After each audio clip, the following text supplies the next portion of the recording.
Freddie, you played here 12 years. Yeah. You won a World Series with the Atlanta Braves. And now you're here for your 9th All-Star game. What kinds of emotions are you experiencing tonight? I think all of them. My hands are sweating right now. The ovation I got earlier, it's special. I watched this place get built. There's a red pennant up there that's so special to me, and it's an honor to be back. You did get a warm reception and introductions. What would you like to say to this crowd? Oh, man, I could be here all day talking to these fans. You guys mean, yeah. Thank you. Yeah, from the bottom of my heart, thank you.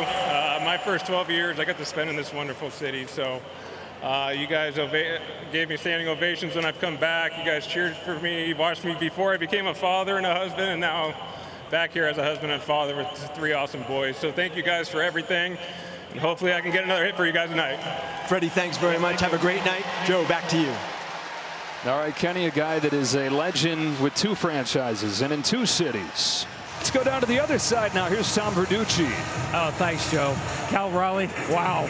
For someone who was cut by his middle school team, drafted in the 3rd round, hit 180 as a rookie, a hell of a year. 38 home runs, home run derby champion. Tonight, your first All-Star game, hitting cleanup for the American League. Put into words what this journey means. I don't even know if I could. You know, it's I'm speechless. So just super excited to be out here with the best players in the world, packed house. You know, it's what you dream of as a kid, and you're gonna try to get dubbed tonight. So. Well, Cal, we know you're a great catcher. You're a great hitter. We're going to find out about your baseball commentary skills. You will be mic'd up in the bottom of the 1st inning, along with Tarek Skubal, as you work your way through the top of the National League lineup, starting with Shohei Ohtani. Give us a hint as we eavesdrop on you and Tarek. I mean, I don't know. It's going to be a lot of fun. They got some great hitters over there, and you know, hopefully we can give you guys something good to talk about. So who knows? Looking forward to it. Thanks so much, Cal. Thanks. Have a good one. Back to you, All right, Joe. so there is Paul Skeens, who won Rookie of the Year last year with a 1.96 ERA. Looks to be hunting a Cy Young this year. 2 years in the big leagues, starting pitcher for the National League both years. Umpires for this Midsummer Classic. Behind the plate is the crew chief, Dan Iasonia, Marvin Hudson, Chris Siegel, Jansen Visconti, Jeremy Rehak, and Eric Backus. And these guys are going to have a little bit of a different wrinkle in this game. The ball strike challenge system is coming to the All-Star game. They've been working on it for years in the minors. They had it in big league spring training this year. Only the hitter, the pitcher, and the catcher can challenge a call. You get 2 of them. You keep them if you're right. And we're going to get a chance to see it tonight. We're going to get a chance to see that. We're going to get a chance to see a lot of heat. This guy on the mound goes downhill as good as anybody, and hitters are going to have to be really, really good at picking out something to hit, because both pitchers don't give up many hits. We were talking about it off at the top. These guys are exactly how you would design aces, big and intimidating. In the case of Skeens, it's not just the power, but he's got 7 different pitches. And that's what makes him so tough. I love how he goes downhill. He's in front of the rubber. It looks like he's even closer. He's tall. He's big. And scary. Yeah. Standing in there, you're a hitter. First guy to do that is Gleyber Torres of the Tigers. And off we go with the first pitch swinging and a foul back on 99. You know, Torres is at the All-Star game his first couple years with the New York Yankees and was looking like one of the top young players in the league. Up and down last few seasons. Goes to the Tigers, though, and in his first year in Detroit has played a huge role in their resurgence. Yeah, he's done a really nice job adjusting. He's getting on base. He's not striking out as much. And he's really good with 2 strikes. All these guys are going to try to get his swing as early as they can against these power pitchers if they see it out of their hand. Fastballs by him, 1-2. 1-2. Paul Skeens 6'6", 260 pounds. Not just the size and the power, though. Great feel. Comes at you from a tough angle as well. Guys just don't see him. This is away here, and the count's 2-2. Yeah, and he's got different lanes that he can throw with that movement. And he's just got a bulldog mentality. I mean, you watch, he's going to be well over 200 innings. I wouldn't be surprised this year and then the rest of his career. Strikes out Torres for the first out as he touches triple digits for the first time. So the All-Star game back here in Atlanta, the third time that it's hosted, and in the ceremonial first pitches, 3 guys that were honored that season as Braves. Chipper Jones, who went deep in the 2000 All-Star game. Andrew Jones and Andres Galarraga. One away in this first inning from one Tiger to another in Riley Green. Skeens deals and Green takes upstairs. Green, a guy who got to the major leagues really early on. He got there so early that it feels like he should be 29 or 30 at this point, but he's making his second straight All-Star appearance, and he's still only 24. And a 1-0 from Skeens takes a strike. Well, the progression of the young players for the Tigers, along with their really good pitching, is why they're surprising everybody and dominating the first half in the American League Central. Largest lead in baseball. Tigers with an 11.5 game advantage in the Central and the best record in the sport. Green takes strike 2, and it's been nothing but heat.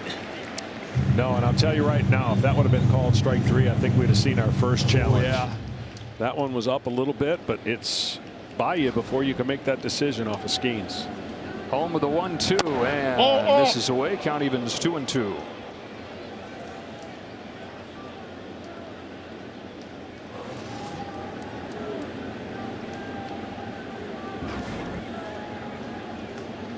Skeens struck out Torres to open the game. 2-2 on Green. The good and the bad of pitching in the All-Star game, when you only have 1 inning, sometimes some pitchers try to do too much. He's not. He's simplifying. He's saying, here it is, try to hit it. I got 1 inning, and then I'll get ready for that second half.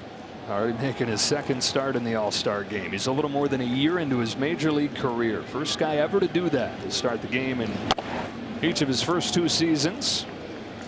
Said he was more excited for the conversations this year. Last year was a whirlwind. He had been in the big leagues for a total of 11 starts, but this year was excited to enjoy it a little bit more. His payoff pitch to Green is swung on and missed, and he turns it up to 100, makes it back-to-back Ks to open this All-Star game. I'm just telling you right now, his arm angle and the way the ball comes out of the hand, the hitters are really at a disadvantage. I mean, you expand the zone at all on this guy, and you got no chance. You've got to find a way to get him in the zone. That's what makes him special. 3-2.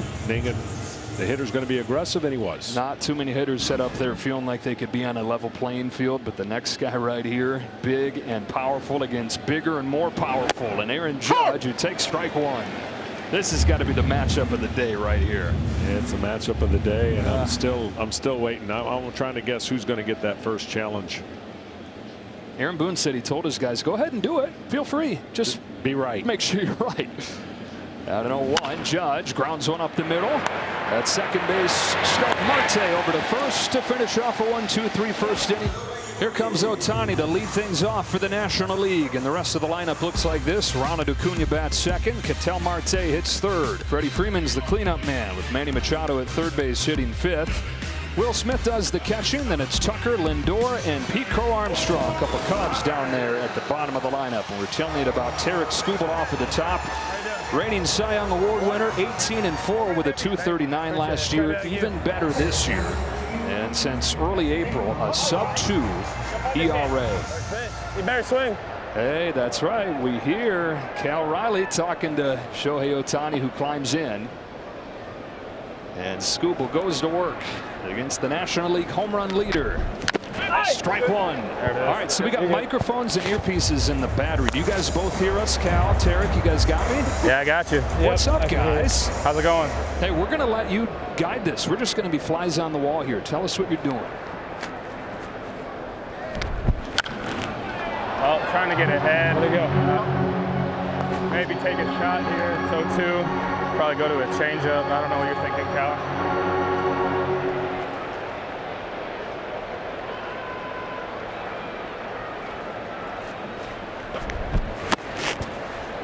Spit on that pretty good. Good pitch. 1, 2.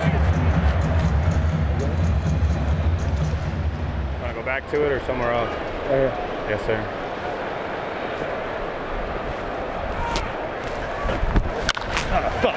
Tommy flips it into center field, a leadoff base hit.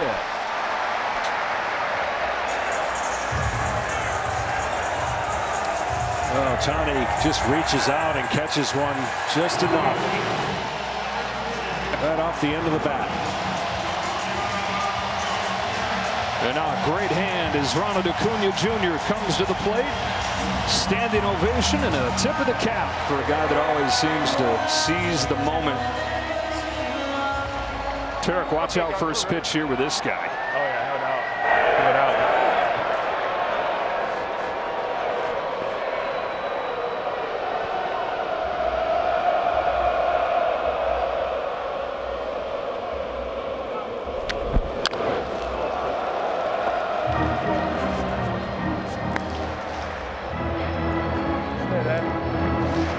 Where's the talent meter? How hard was that one?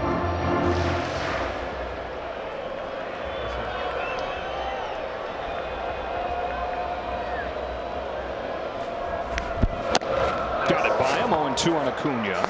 You guys have pitch comm during the real games. We can just do this though. You Cal comm. You can just talk to each other. Yeah. Cut out the fast. I messed it up there at the first pitch.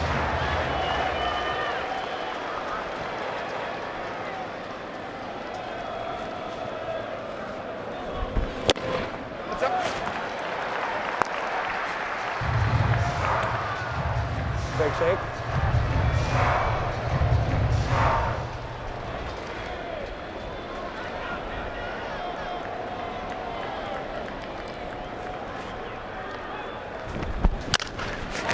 Saw him off at second. Torres has no play.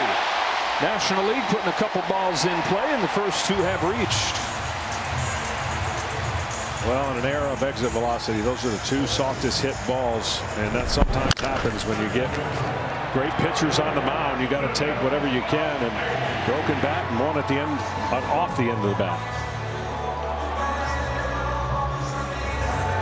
So first and second for the National League, and Ketel Marte, who starts at second base for the second consecutive year for the NL, and hitting third tonight.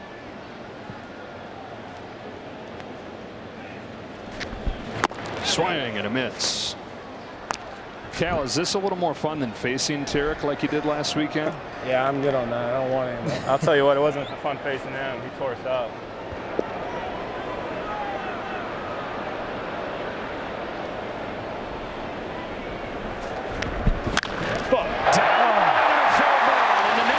Waste no time.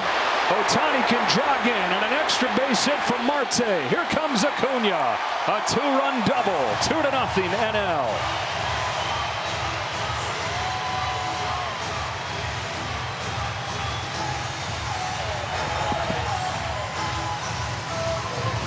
Well, the ball beats the hitter, but he gets it down the first base line. There's nothing you can do about that. And that speed on the bases is going to allow 2 runs to score, but just inside the line. Seeing 3 different ways to get hits, and 2 first ones were not. That's what you want as a pitcher. You want to give up soft contact on those first 2, but it didn't result in outs. And the Freddie chance as Freddie Freeman climbs in against Skubal. Tarek, I know these are all stars and are all hard to face, but this is a guy that seems like through the years it's really hard to find a window to go to get him. Yeah, I haven't really quite figured it out yet, to be honest.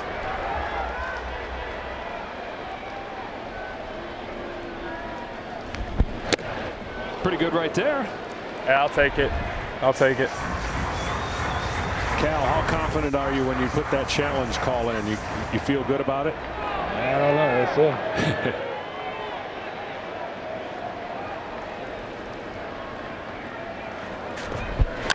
Freeman pounds on the ground. Right now, corner. Over at third, Caminero. And there's the first out. I thought I was never going to get an out there.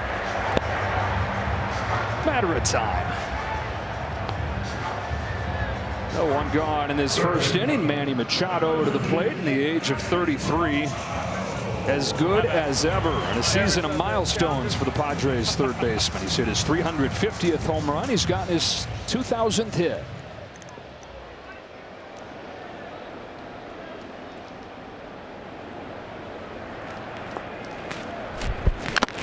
Oh, that's right off. Good. You all right? Good, Dan.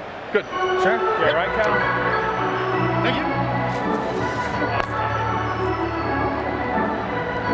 I mean, straight back. Oh, that's right off. Good. 1 second. Right. Good, Dan. Good. Cal, I don't know how you masked men do it. He just Get used to it, I guess. Jeez. Part of the game.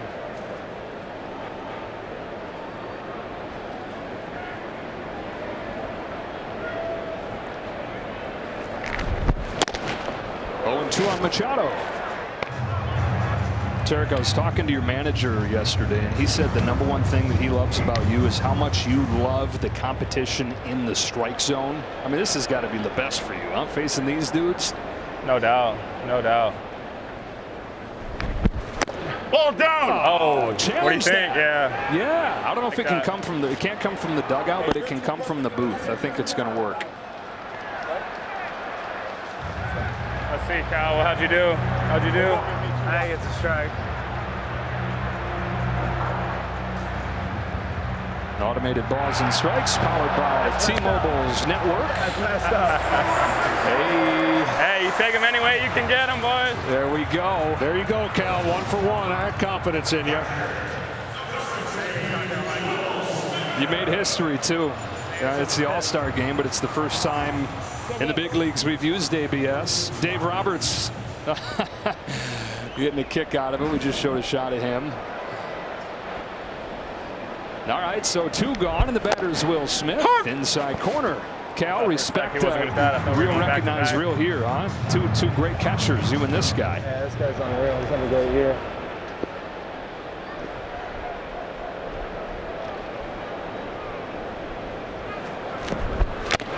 What? 0-2. Well, before the inning gets over, thank you guys for doing this. Thank you for wearing the mic and giving the fans something pretty cool. Sorry, I cussed us. Yeah, I like that.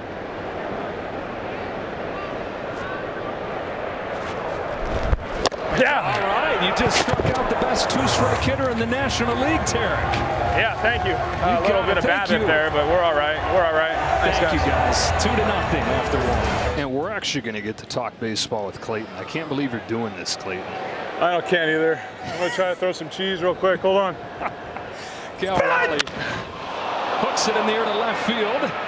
And a sliding catch by Kyle Tucker. That was sick.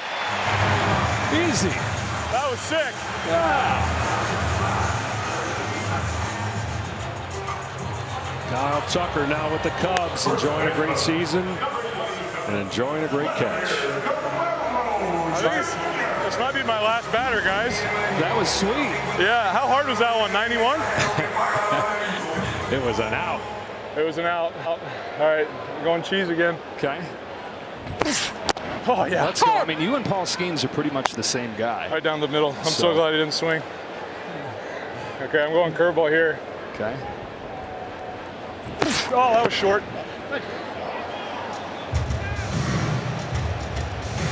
What now? Double up. All right, now I think I probably got to go slider. Let's think what Will thinks, but I think I got to go slider here. No, he wants curveball again. All right, fine. Oh, got him. Uncle Charlie. Okay. What do you want? Smoltzy, what do you want? Cutter in, slider in. I don't throw a cutter, He doesn't Smoltzy. slider in. Say cutter. Son of a... Gonna make him mad. That was short. How about this splitty? Break out the splitty. All right, what's the count? 2-2? Yeah. This 2-2. is so weird talking to you guys. It's kind of Holy weird for cow. us, too.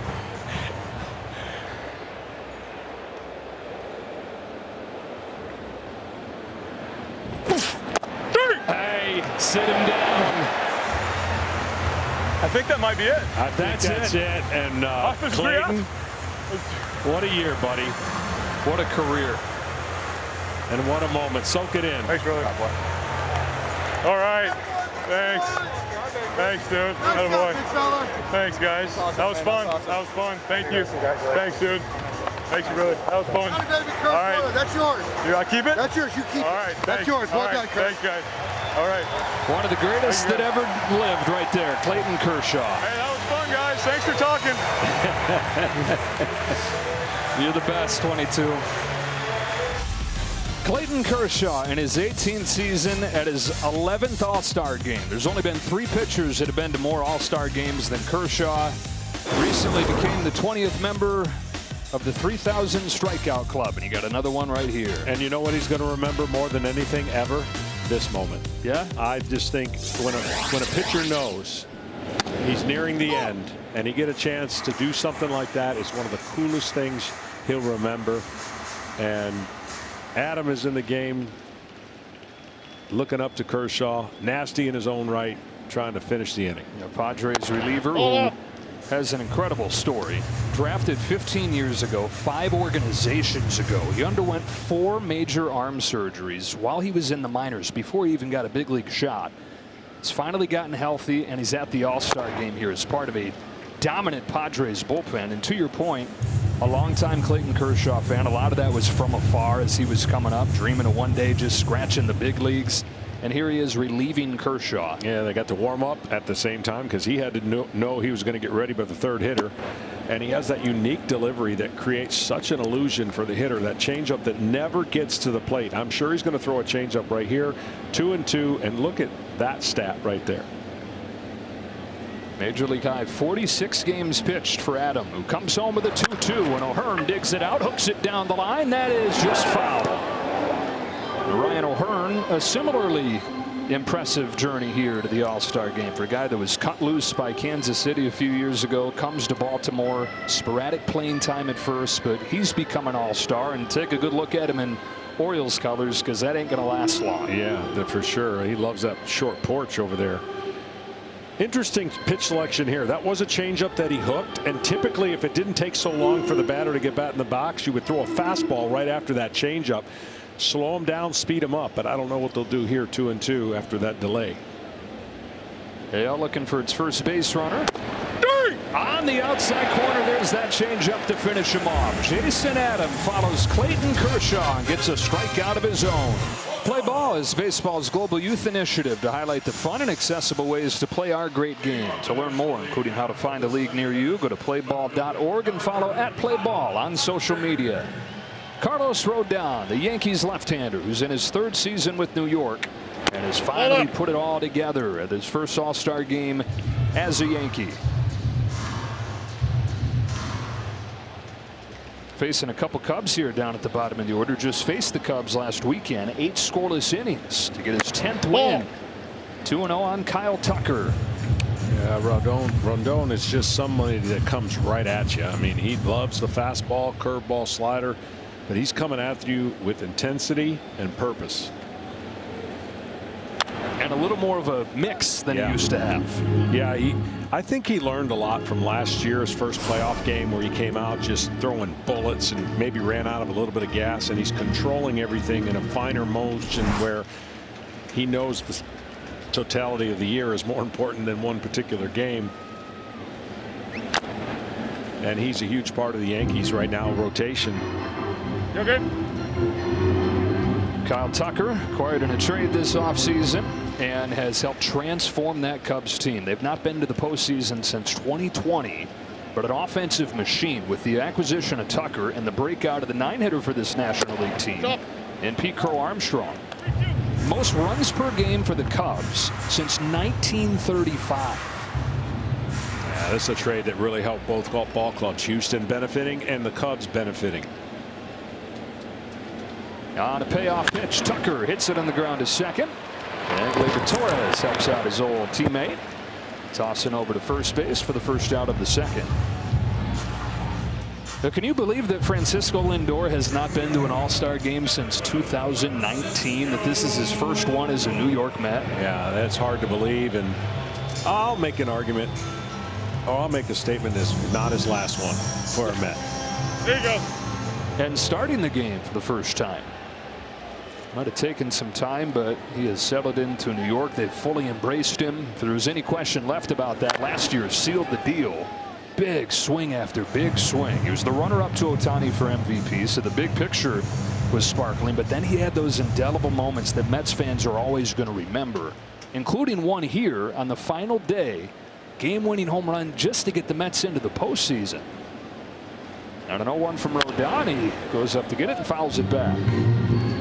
Well, it's going to be an exciting divisional race. They're going to probably switch places another 10 more times between the Phillies and the Mets. And Lindor and the Mets offense trying to battle that really balanced offense for the Philadelphia Phillies. Ball down. Good take by Lindor. Yeah, it seems like every time I check, a different one of those two is in first place. The Mets had the great start, but they had a stretch where they lost 14 of 17. The Phillies have been below 500 since late May. Ball up. A little bit outside, and it's 2-2.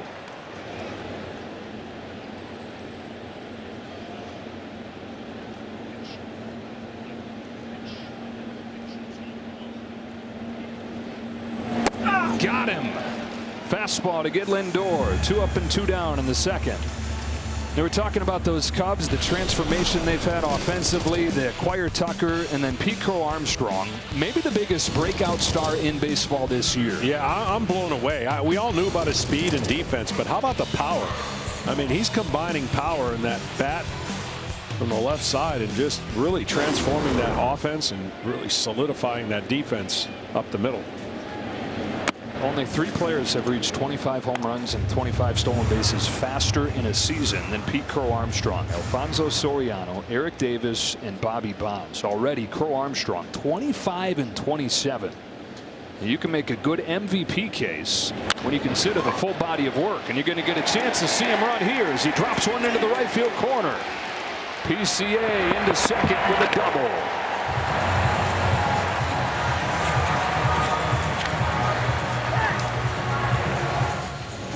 Just drops a barrel at it and easy double. That ball kicks around at all. He'll be heading to third base, but classic left-handed hitting. When you miss in that spot, you don't get it down, they don't swing and miss. They love it right there. And when I say he's making an MVP case, the caveat is that Ohtani's kind of in his own category, and if he continues to do what he's doing, which is both jobs, the award's his. Last year, as spectacular as it was, 54 home runs and 59 stolen bases, it was easy to forget that that's only half of the deal. He's resumed pitching, and he's looked awesome. Now an 0-1 takes outside. But the natural argument would be the hitting will go down a little bit. When you do both, it's almost impossible for him to have the highest standard offensively and on the mound. He's still hitting the home runs. His average has gone down just a little bit since pitching, but man, oh man, what an athlete.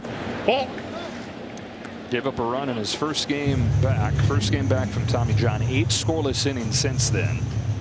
Went 3 innings for the first time on Saturday in San Francisco. Dodgers taking their time building him up, just with their sights set on October. Now on this 2-1, he gets into one down the line. Foul, and it dents some of the railings over there. Homered in last year's All-Star game, and at least has a big laugh right here. Count goes to 2-2. 110 miles per hour, Johnny. Wow. Not only did he get on top of that, he hooked it. This should probably be heat right here. It was, and he grounded it to first base. Guerrero Jr. to the bag to finish off the second inning for Rodon. All right, coming off a double in the bottom of the second inning. Now he's out there in center field, and this is how the game works, Pete. In the All-Star game, you get an extra base hit. You get to put the earpiece in for us and get a ball hit right to you. First ball. Let's go. Let's go. That's Pete, fun. It's good to talk to you, man. I mean, 23 years old. You're in your second season in the big leagues. Do you ever look around and say, how in the world did I get here? Yeah, all the time. This is the easiest opportunity to do that. And I'm sharing the outfit with one of my new best buds and Kyle, so it's special. 1 pitch, 1 out. As Junior Camanero's retire, 1 pitch base hit, beg your pardon. As Camanero's at first, and Javier Baez swings and misses for a strike. Sorry, I'm still a little winded. I don't blame you. Playing center field in Wrigley is one thing, but where's your favorite place to play center field? I would think Colorado with all that space and all the speed you've got. I mean, the ball actually finds a way to just like kind of hang up and balloon. So yeah, I do like it. I'd say LA though. Playing at Dodger Stadium has been my favorite place to play defense. How much of that is it's special because you grew up going to games there? Well, that's exactly it. But we've played some really fun games there, so I've gotten to make an impact on that side of the ball, and that's always special to me. I love doing that.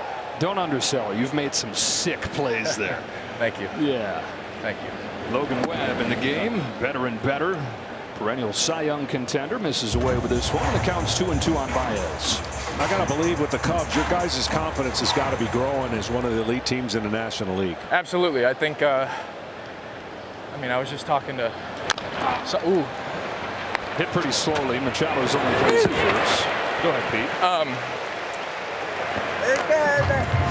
No, I mean, it's definitely nice, you know, feeling like we're being recognized and put in the same conversation as these recent juggernauts that be the Yankees and the Dodgers.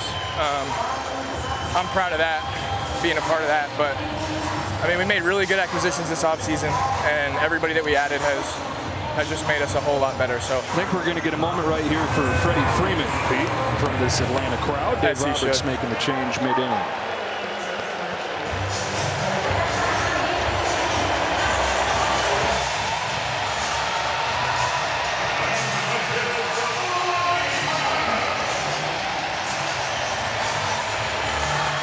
Spent the first 12 seasons of his career here in Atlanta, and his manager, end of his time here, Brian Snitker, gets a well-deserved hand.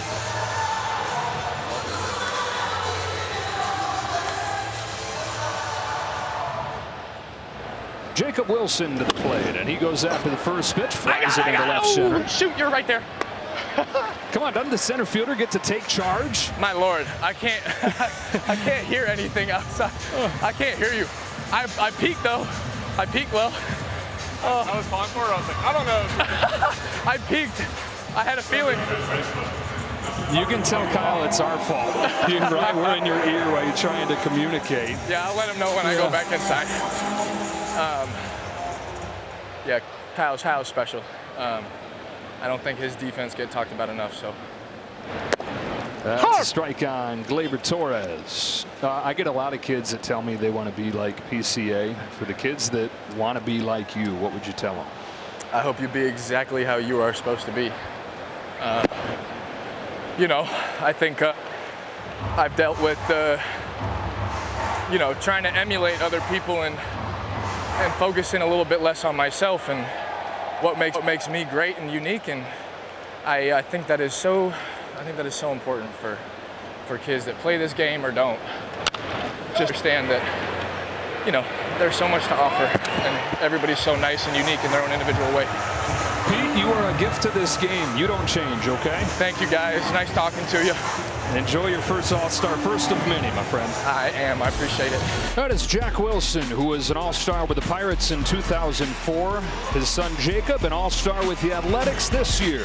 The first father-son duo to play shortstop at the All-Star game. Now, we got them both here. We got them both mic'd up with earpieces in. You guys both got me? Hey, what's up, guys? This is so cool. As Ronald Acuna gets ready to lead off this inning against Brian Wu. Jacob, congratulations. I mean, 2 years ago you were in college. Yeah. Now you're at the All-Star game. What's this ride been like to this point? Yeah, it's been crazy. You know, it went by fast. I'm just happy to be here, happy to represent the A's, and I just love playing baseball. I know you got to be ready here with this guy. Yeah. You 0-2 on Acuna. Jack, you coach Jacob every step of the way. What's your advice been for this first All-Star experience for him? Nah, just enjoy the moment, be out there. He looks phenomenal. Your flow is fantastic right now, Jacob. Thank you. I haven't had a flow like that since like middle school, so I'm really proud of you right now. And I don't want to mess with you because, you know, with Wu throwing some, Acuna might give you some top spin. No, he's been great, man. I mean, from the day, he grew up over in Turner Stadium with his Braves uniform and hitting BP in center field. So this is amazing coming back here for him. Wu strikes out Acuna. Well, Jacob, I'm a little bit in a weird place. I faced your dad, and now I'm calling your All-Star game. Has your dad told you what his batting average is against me? He has not. You need to remind me. 333, 4 for 12. So come on, that can't be right. That's right. Yeah, I'm officially old, but glad for you guys. Thank you. No, this is amazing. Thanks for having us on. Gatel Marte, who's knocked in the 2 runs in this game, grounds his ball to second for Torres. Jacob, you hate striking out, I know. Yep. Tell me about these stickball games in the backyard where you hone that ability to put the ball in play. Yeah, going back in the backyard, obviously my dad wanted to play some stickball growing up, as every son does, and let me tell you, I got dominated for about 10 years. So all the stuff that he threw was nasty, and I had to learn to figure it out eventually. But no, it was fun. Definitely helped me get to hear it for sure. Dad, you threw it hard too, right? Yeah, the hard games were epic. I did not take it easy on him, so that was pretty fun. I was an 8-year-old kid getting dominated by my dad in the backyard. Pete Alonso came off of the bench for Freddie Freeman. His first at bat takes inside, ball 1. Alonso having his most well-rounded year in his return to New York. Uncertain that his time there was going to continue, but he's back. And the Mets are too, right in the thick of things again. All down. 2-0. Look at height. Jacob, anybody in particular you looked forward to meeting and that you've gotten a chance to say hi to? I think everybody, on both sides right now. It's just being able to talk to them when they get to second base or inside my clubhouse. It's been great. It's been fun just to be able to meet them and get to know them a little bit better than playing against them. Oh, we got a guy. Caught it first. Come on, buddy. Hey, you guys had a 1-2-3 inning together. Yeah, Dad nice. and son. Go AL. Jack, what do you want to say bye to Jacob? Oh, man, keep going. Have another bat. Ambush. Ambush. Appreciate you guys. Thanks for having me. Thanks, Jacob.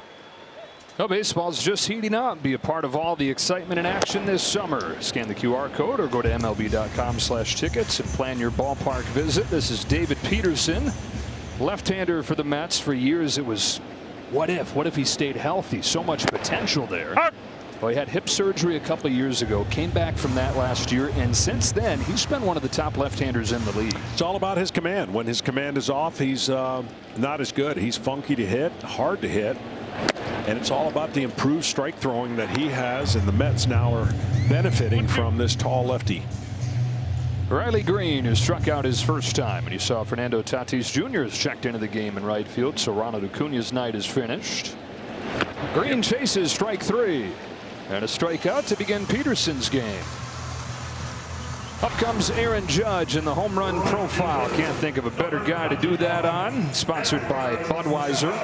American League record 62 in his MVP season 2022. 58 last year. Looks like he's headed for a 4th 50 home run campaign. Good chance he's headed for a 3rd MVP in 4 seasons. Perhaps a triple crown with the way that the average is. Lapping the pack in that category. And John, he's gone from best power hitter in the game to best hitter in the game to in the conversation of one of the best right-handed hitters, period, this game has ever seen. Well, he's making adjustments that just can keep him in that company, because when you cut down the strikeouts and you continue to improve year to year, that's what baseball's about. Making adjustments, taking away things from pitchers. And when he can stay off of that pitch right there, he is deadly. And the pitchers are going to have to start thinking about walking him when they get in trouble with runners on, because he's no longer that guy that swings and misses too much. .314 average since 2022, sandwiched right between a couple guys you associate more with average. And in that time, he's averaged 60 home runs per 162 games. It's one of the greatest 4-year stretches statistically we've ever seen. And in his 10th year with the Yankees, chopping this ball to the hold at short. One New York star to another. Francisco Lindor snaps it across the diamond to get Judge. As amazing as he is at hitting home runs, it's the next guy that's leading the league. Home run leaders sponsored by Homes.com. Not enough people talking about what Cal Raleigh's doing. 38 home runs. It's 1 shy of the all-time record going into the All-Star break. It's 10 shy of the full season record for any catcher ever. Yeah, I'm telling you right now, I know people are trying to hand out the hardware already, and pretty much Judge is leading, but he's not leading by that wide a margin. When this guy continues to do what he's doing at the catcher's position, with about an 80% chance of him catching versus DHing, that has to be taken into account. He's on pace to hit 64. He bangs this one to the gap in right center field, cut off by Tatis, and he holds into a single. Heck of a play by Fernando Tatis Jr., who has transitioned from shortstop to right field the last few seasons. and made it look easy. He sure has. Great athlete, and now that he's healthy, San Diego in the mix of a playoff spot. But this is a guy that is connected with the bat. I mean, you talk about on a roll, win the home run derby. I mean, the only thing left for him to do is get the MVP of this game. Vladimir Guerrero Jr. with 2 away, shoots his own base hit into right center field. Raleigh makes the turn, heads to third in the American League. Has him cornered. And a 2-0 game here in the fourth. Some pretty darn good company. Mentioned he's on pace for 64. That would set the American League record. Bonds with his 73. The 38 that Raleigh has going into the break, the only guy with more going into the break was Bonds in that record-setting 2001 season. He had 39 going into the All-Star break. And it's not like this is out of the blue. Cal Raleigh hit 34 home runs last year. He won a Platinum Glove. Back to David Peterson here. They'll strand a couple, but Cal Raleigh has gone to another level. The big dumper, making sure people know his name. You can stream every out-of-market MLB game, now available at a new low price of $94.99. Blackout and other restrictions apply. Go to MLB.tv for details as Joe Ryan comes on to pitch. And Manny Machado pops the first pitch that he sees into the seats. That's a souvenir. Ryan of the Minnesota Twins. Last time out, he beat Paul Skeens on Friday. Got a unique arm angle. He says comes from his days playing water polo. Get unique movement on those pitches, and the Twins got a good one here. They do. It's been an interesting year for the Twins. Streaky, to say the least. 0-2 on Machado. That guy right there, if he stays healthy, they can get on the good side of the streaks. Minnesota underperforming, but a lot of time left in the second half to keep making a push. It's 1-2 on Machado.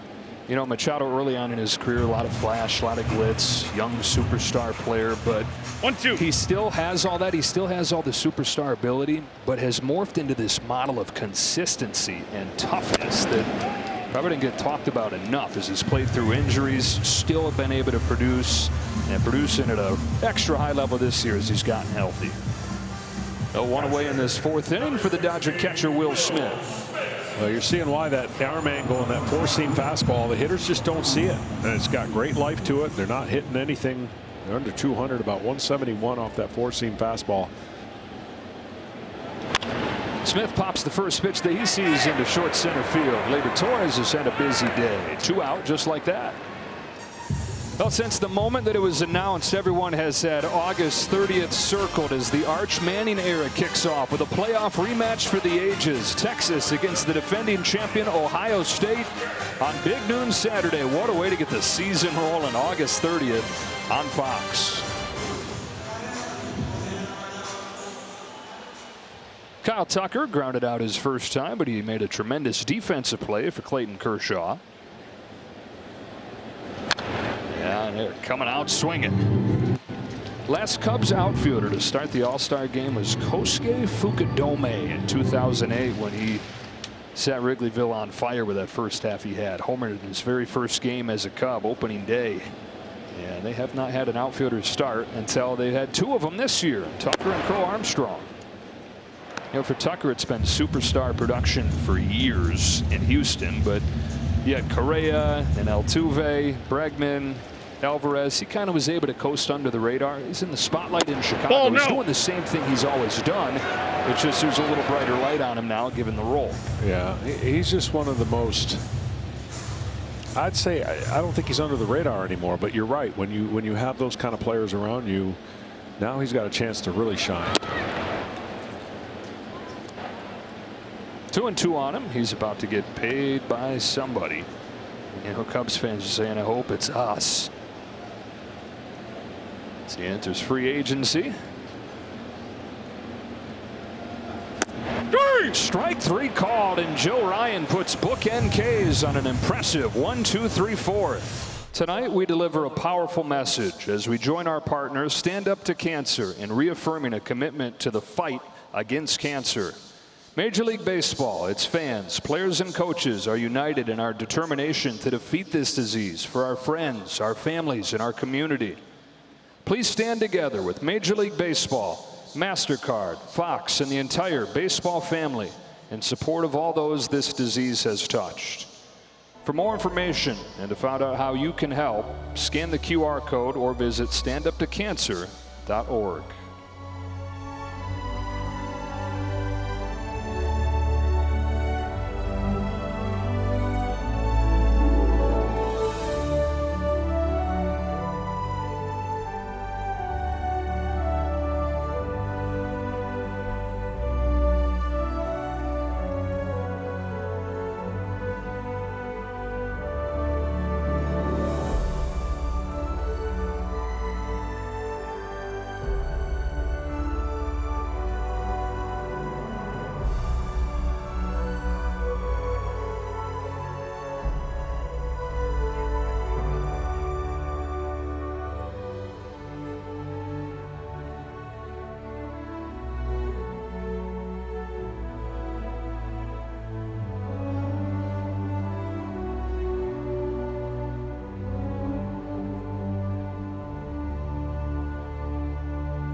Ladies and gentlemen, thank you.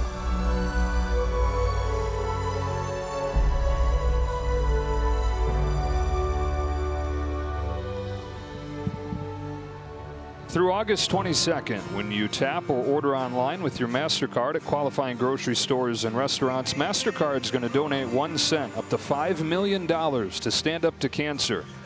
Standing up for the people we love. Priceless. A must-watch, one-in-a-kind event. You can catch Ronald Acuna Jr. and the Braves taking on Ellie De La Cruz. Reds. Bottom 4. Reds up 2-0.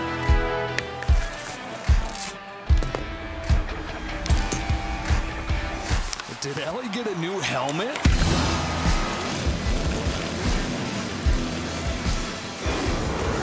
Shut up, me. Me's trying to talk. Yeah, it's gonna be cool. We've been getting updates on how the stadium looks, how the track looks, getting converted to a stadium for baseball. I think it's going to be one of the neatest things we do, especially if you and I get to ride around that track. It's going to be so good in a car, one-on-one, or just one car. I think we do it. You know, what bad thing could happen? Nothing bad. That it's not banked or anything. Just a flat road. I'm sure you get on those banks, feel like you're on a roller coaster, ready to fall inside. A 2-0 lead for the National League as Mackenzie Gore comes on to pitch for the NL. This is a guy who they got in the Juan Soto trade. They've gotten you trade a guy like Juan Soto, you better get a bunch of key pieces. The Nationals did, and Mackenzie Gore has blossomed into the race. He sure has, and the Nationals are going in a little bit different direction, but they have some young players to build their franchise around. Speaking of young players, youngest player in this All-Star game, Junior Caminero at the plate here. Just turned 22 years old.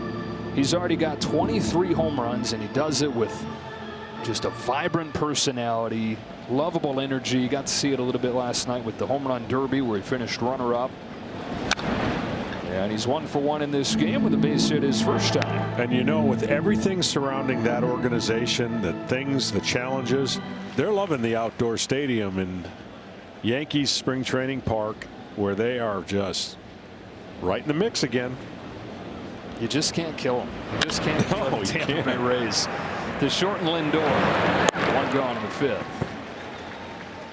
Well, the American League East, it looked like the Yankees were just going to cruise start to finish, but the Yankees, the last month, only the White Sox have been worse than the New York Yankees, while the Blue Jays have been the hottest team in baseball and enter the break in first place in the division for the first time since '93, the last time the Blue Jays won it all. And watch out, the Red Sox have won 10 in a row. They I'm sure the All-Star break came at the wrong time for them. Javier Baez takes inside. I've been saying, watch out for have. those Red Sox. People are like, have. watch out. 10 in a row for the Sox. Say, Javier Baez, one of the great stories at this All-Star game. Was here back-to-back seasons early in his career with the Cubs. Goes to the Mets. Actually traded for Pete Crow Armstrong to the Mets, which is another story. But after finishing up his time in New York, signs his contract with the Tigers to be the guy, the first guy of this rebuild to get him back. The first few years, it was not good. Lindor just showing off here in time at first to get Baez. Not just not good. He was one of the worst hitters in baseball the first few years. And then the Tigers make that run late last season while he's undergoing hip surgery, out of sight, out of mind. It looked like maybe he would play for the Tigers again, maybe not. You didn't know, it wasn't a sure thing. Shows up to spring training. A.J. Hinch says, hey, your path back to being part of this thing is to be the most versatile guy in the league. And his eyes lit up. He said, you mean I get to go run around in center field? So he goes out and plays center field for the first time and doesn't just get back into the picture with the Tigers.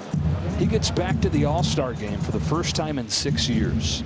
Yeah, that's a lot going right in Motown. And a lot going right for this young man. And another situation while the A's are waiting for their stadium to be built. They're in Sacramento. And all he's done is gone first or second in all those categories. We got a challenge here. Oh, got it. Called it a strike. Wilson said, I'm going to challenge that. And if there's anybody who should know, it may be him. Although, I don't know, the high strikeout or the low strikeout total is not just because he has good eyes, because he swings at everything and puts everything in play. But he did win the challenge, grounded out to short. Well, the first 3 hitters of the game for the National League had base hits. 2 runs came in to score, but nothing doing since then. And the latest pitcher for the American League from the Tampa Bay Rays, this is Drew Rasmussen. 8-9-1 coming up for the NL. Francisco Lindor lays off a upstairs fastball. Rays got Rasmussen in the Willie Adames trade back in 2021, and Adames did big things for the Brewers. But Rasmussen, 5 years in Tampa Bay, going back and forth between the bullpen and the rotation, a 2.75 ERA. It's just been a matter of staying healthy for him throughout his career. He's had 3 major arm surgeries, and along with Jason Adam, those guys become the first guys on record, and it's not a perfect science, but the first guys on record to make it to an All-Star game after 3 operations like that. 1 ball and 2 strikes on Lindor. Wholesale substitutions for Aaron Boone on the defensive side. Buxton and Arozarena into the game in the outfield, with Chisholm and Aranda on the infield. 1-2. Lindor in the National League trying to win the All-Star game for just the second time the last 12 editions. It's been a rough go here for the National League.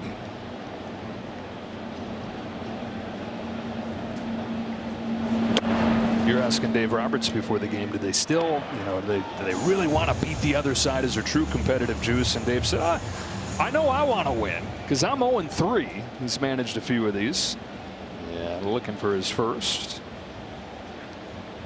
Lindor with a line drive into right field that Arozarena's on to pick off. 1 away in this 5th inning. Scoring's been hard to come by for the National League. They needed an Elias Diaz home run to win it in Seattle a couple years ago to get their only win out of their last 11 games. And I mean, the American League has only trailed for 6 innings the last 11 All-Star games. 1 away for Pete Crow Armstrong, who doubled his first time. Ball that's up.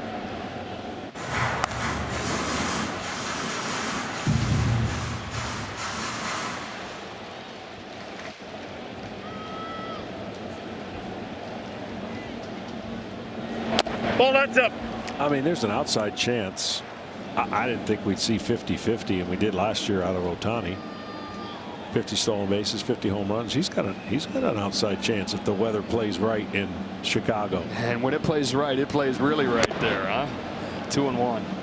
25 home runs, 27 stolen bases. He started using a bigger bat at spring training, and he thinks that there's a couple things to that. He covers the plate a little bit better and just a little more pop there with a little more weight. Skies this one into short left center field. Riley Green the call and the catch. On a special moment before tonight's game to celebrate 15 years of partnership with Folds of Honor, Budweiser presented checks towards educational scholarships to Folds of Honor representatives. Folds of Honor provides families of fallen or disabled U.S. service members and first responders with life-changing scholarships.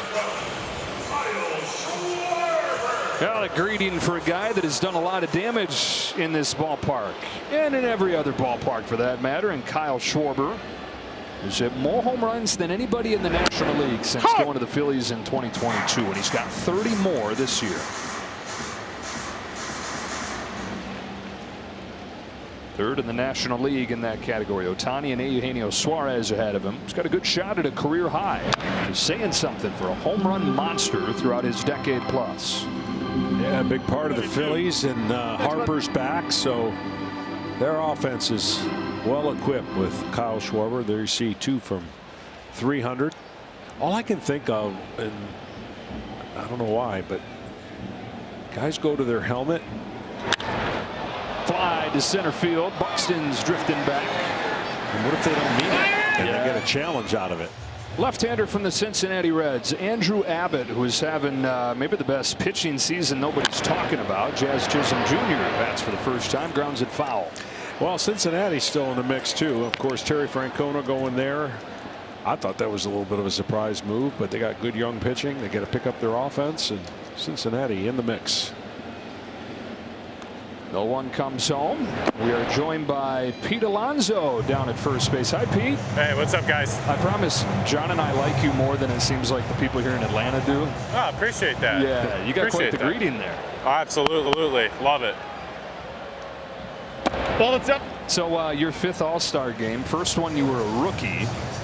Now you're kind of one of the old guys. Have you felt that transition to being a veteran? I mean, a little bit, but you still have some super ultra veteran guys around. Like, I know he's still relatively young, but I think he's got 7. Manny Machado, obviously, Kershaw, and I mean Freddie. I mean, you got some ultra veteran guys around, which is like really cool. You get to see, the best talent in the game, which is really, not just now, but you get to see the past, present, and future of the game here with the guys in the clubhouse. Chisholm flies this ball into center field where Corbin Carroll will put it away. Pete, you had an incredible ending to your season, and then you re-signed with the Mets, and certainly you're back at home. And what has been the biggest thing you've done different this year? I know this is a game of adjustments, and you're having a fantastic year, but what have you done differently this year? I just feel really consistent with my mechanics. Yeah, I feel really consistent in my mechanics. I feel really comfortable at the dish.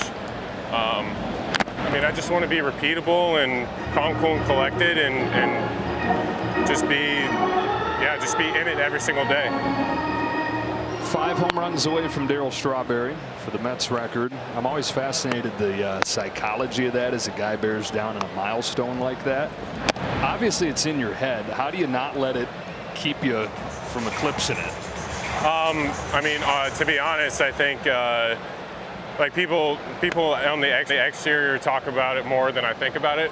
For me, I just want to win, and I just want to get a good pitch, put my best swing on a good pitch in my zone, and when it doesn't show up, do the best I can to take and catch the ball cleanly, run the bases hard, and make smart decisions. That's really all what it boils down to. This game is built on confidence, right? It's a game of failure, but it's built on confidence. And you guys offensively, I think this is the best place you guys have ever been. Do you kind of agree on that?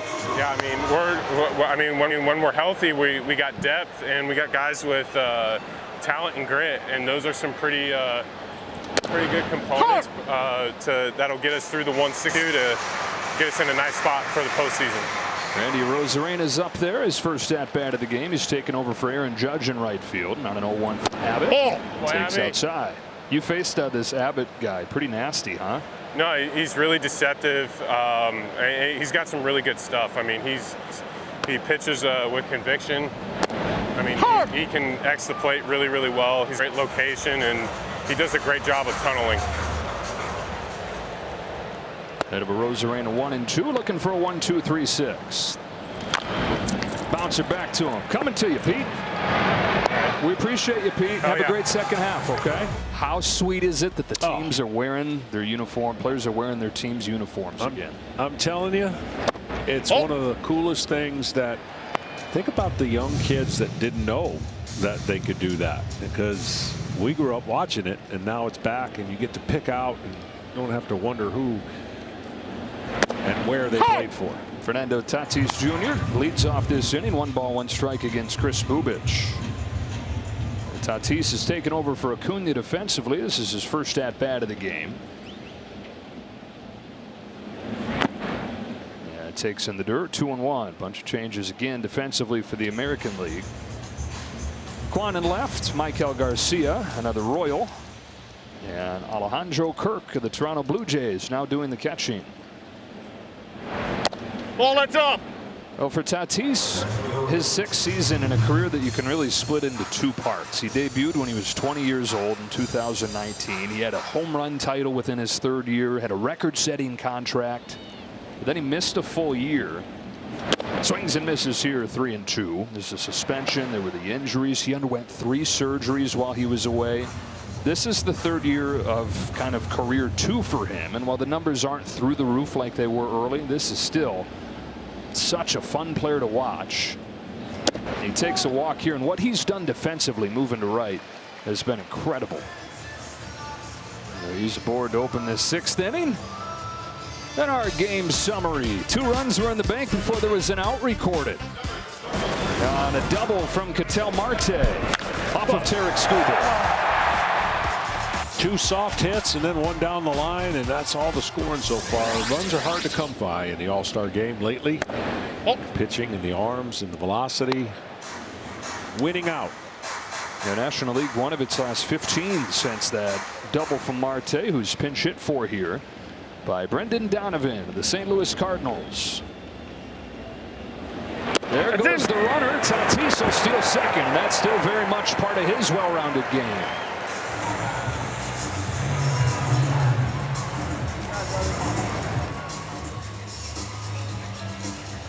I was waiting for a promo on a stolen base, but I guess we don't have one. Oh, yeah. Well, don't give it to him. I won't. This year, right? Just stop right there, John. Sales is about to get angry. Steal a base? Steal a base. Here's a 2-0. Chopped foul. Cardinals kind of hard to figure out, aren't they? Yeah, it's been one of those years for them, but they're not out of it, right? They definitely caught fire. Like a lot of the teams have had these streaks, and offensively they got onto a good little run. Game and a half out of the last playoff spot. Ground ball left side. Bobby Witt Jr. gets there. A jump throw is wide, and an infield hit for Donovan. 1st and 3rd, nobody out.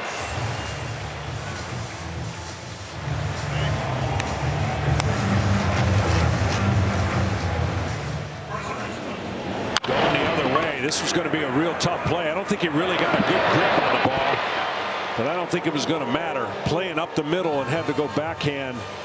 One of the most electric shortstops in the league, and shortstop position is filled with some incredible talent. Inside, and a ball on Pete Alonso. Lined out his first time. We were talking to Pete. You were mentioning how steady he seemed this year. He talked about his mechanics being dialed in. This is as well-rounded as he's ever been. Always had the home runs, but he's hitting .280 this year, and he's showing off that home run power here. It is gone. Pete Alonso goes the other way. A 3-run shot to break it open.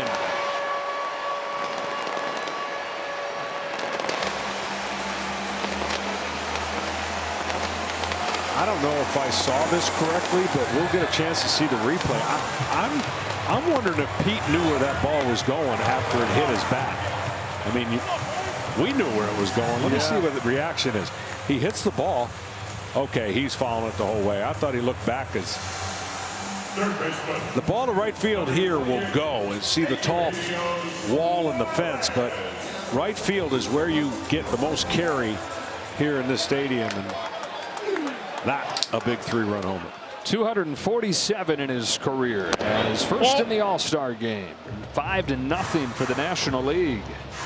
Pete Alonso. Normally when he homers here, the fans are not happy, but most of the folks here, being Braves fans, want the National League to win. They'll take it.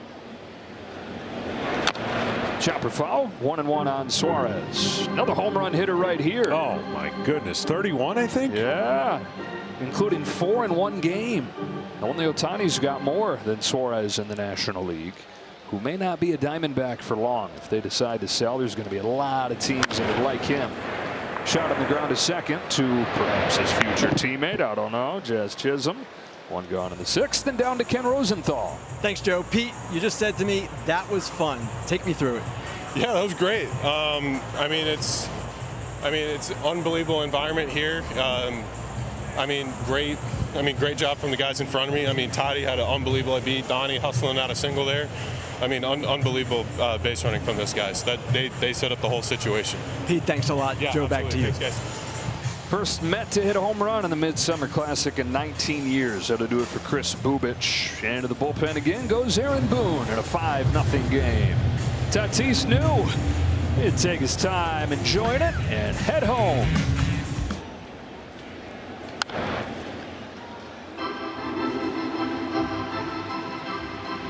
New pitcher, new hitter. First off the pitcher, it's Casey Mize. One of the 6 Detroit Tigers in the game, most of any team, fitting for the team with the best record in baseball. The new hitter, Hunter Goodman of the Colorado Rockies. He flies it off the end of the bat to Buxton in center field.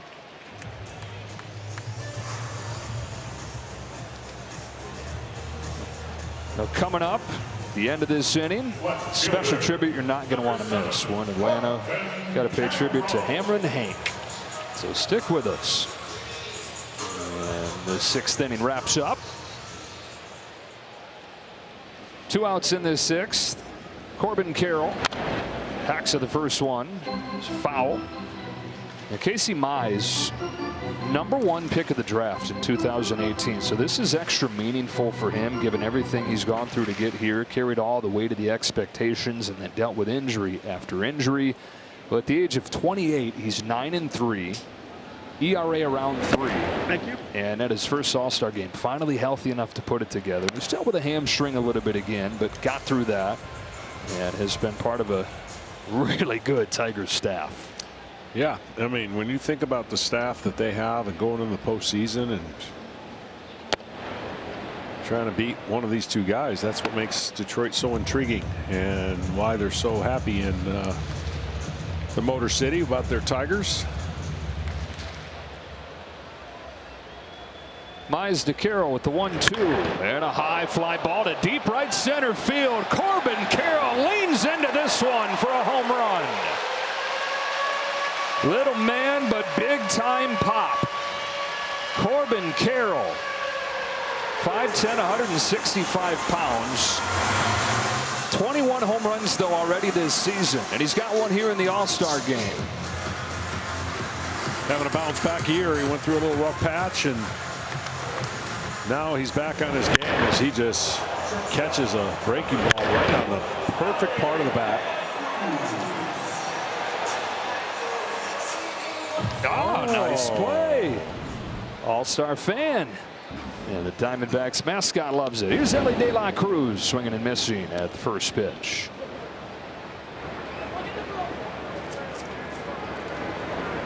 First time since 1977 the National League had 2 home runs in 1 inning.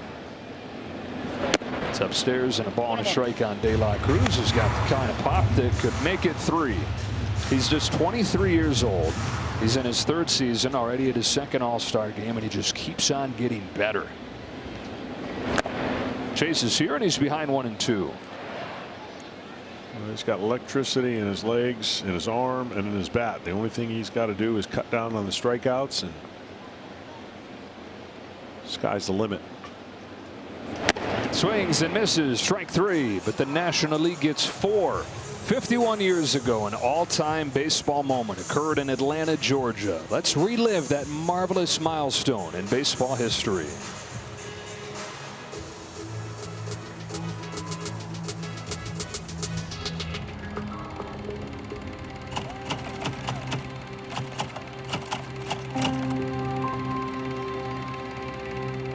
And it doesn't take a mind reader to read the collective mind that's here in this ballpark tonight.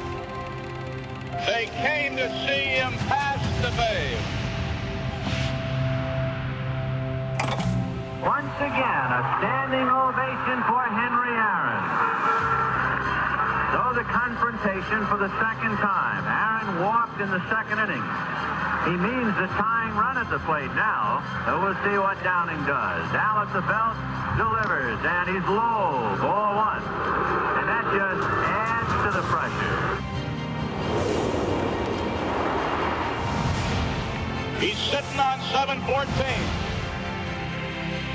Here's the pitch by Downing.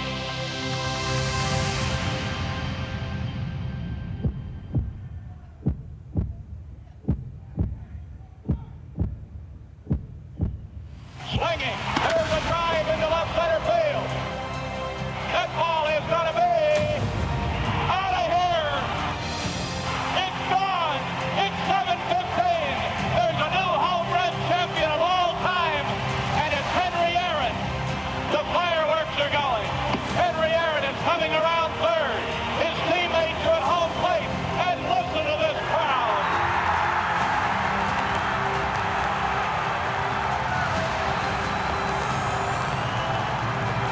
What a marvelous moment for baseball. What a marvelous moment for Atlanta and the state of Georgia.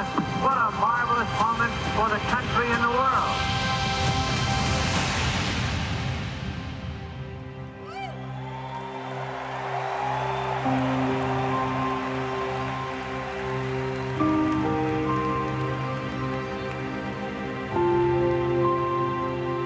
I think that people can look at me and say, you know, he was a great baseball player, but he was even a greater human being.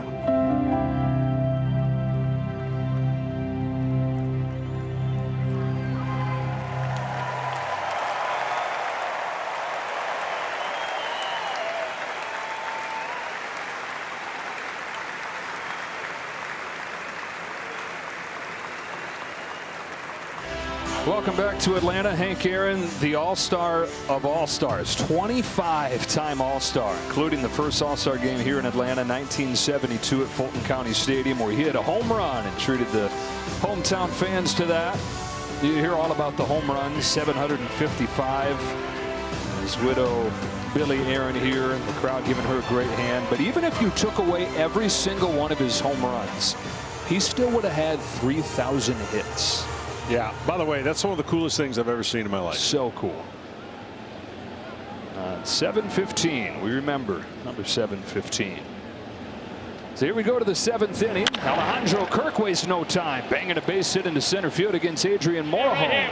I am telling you right now, if you just watch him walk around in street clothes and you have no idea what he did, you could just put a shirt on that says, all I do is hit. So the Blue Jays scout that discovered him was in Tijuana to watch a different catcher. And he sees this guy and thinking the same thing you are, like, who is this stupid? He started watching him hit and he just couldn't take his eyes off him. So he calls the front office and said, okay, you're going to have to bear with me on this one. He's 5'7". He doesn't really look the part. Jonathan Aranda takes eye, but trust me, he can hit. And the good thing was, once the front office agreed to listen to this scout, they didn't have any competition. Nobody else would look past the everyman look. Blue Jays were his only offer, and he's a 2-time all-star now, having a huge year, hitting above 300, one of the lowest strikeout rates in baseball. All-star players come in all different shapes and sizes. It's pretty amazing.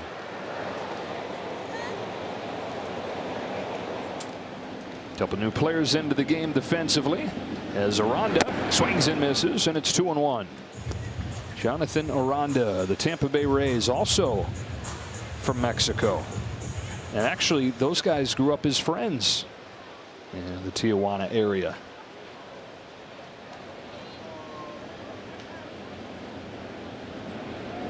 That's up. Same deal where a scout went to see somebody else. Scout actually went to watch Randy Arozarena, who had left Cuba and taken up residence in Mexico, was doing his workouts there. But then a local guy suggested that the scout take a look at this kid too, and they eventually signed him to a contract. That was a decade ago. They probably told the scout, go look for a guy with the first 2 letters AR. That's right. I got the guy. Wait.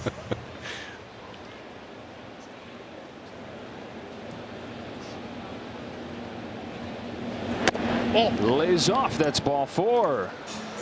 First 2 have reached against Morejon. And now a quick word from Capital One.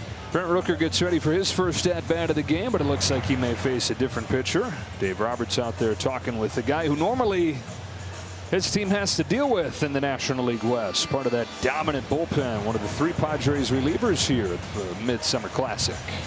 Now Dave Roberts goes from one reliever from the division to another, and Randy Rodriguez, who's #1 in the majors with a 0.87 ERA. It's the best ERA for a Giant at this stage of the season ever. Comes home to Brent Rooker. No. And it's that slider that's helped transform him. Well, he's only a 2-pitch pitcher, but guess what? Those 2 pitches, impossible to hit. So you don't need any more. It's a slider that's always been good, but he revamped it in April. Got more movement, even though he's throwing it harder. He's missed with his first 2 sliders. They say he's the nicest guy in the world. His favorite thing to do is dive into a good long fiction book, but like so many pitchers, you get on that mound, he transforms. It's been tough to hit. Fastball is hit hard in the air to left center field. Back goes Stowers. It is gone. The American League is on the board on a home run from Brent Rooker.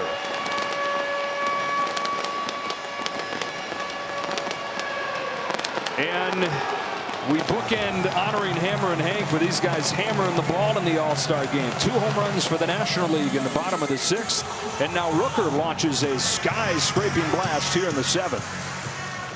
Rooker made it look real easy. 2-0 counts that on a fastball. And then watch how simple he gets the bat to the ball. I mean, that is textbook. Foot down, hips clear, and so did the ball. Been a bit since we've seen an All-Star game like this. That's 3 home runs the last 8 hitters as Michael Garcia fouls it off. Brent Rooker, who 2 years ago was thinking, I may go play in Japan. First few years, bounced from the Twins to the Padres to the Royals. Had a total of 10 home runs those 3 years.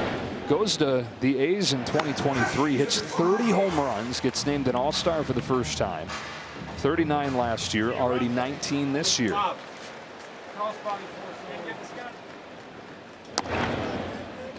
2-1 on a first-time All-Star and Garcia.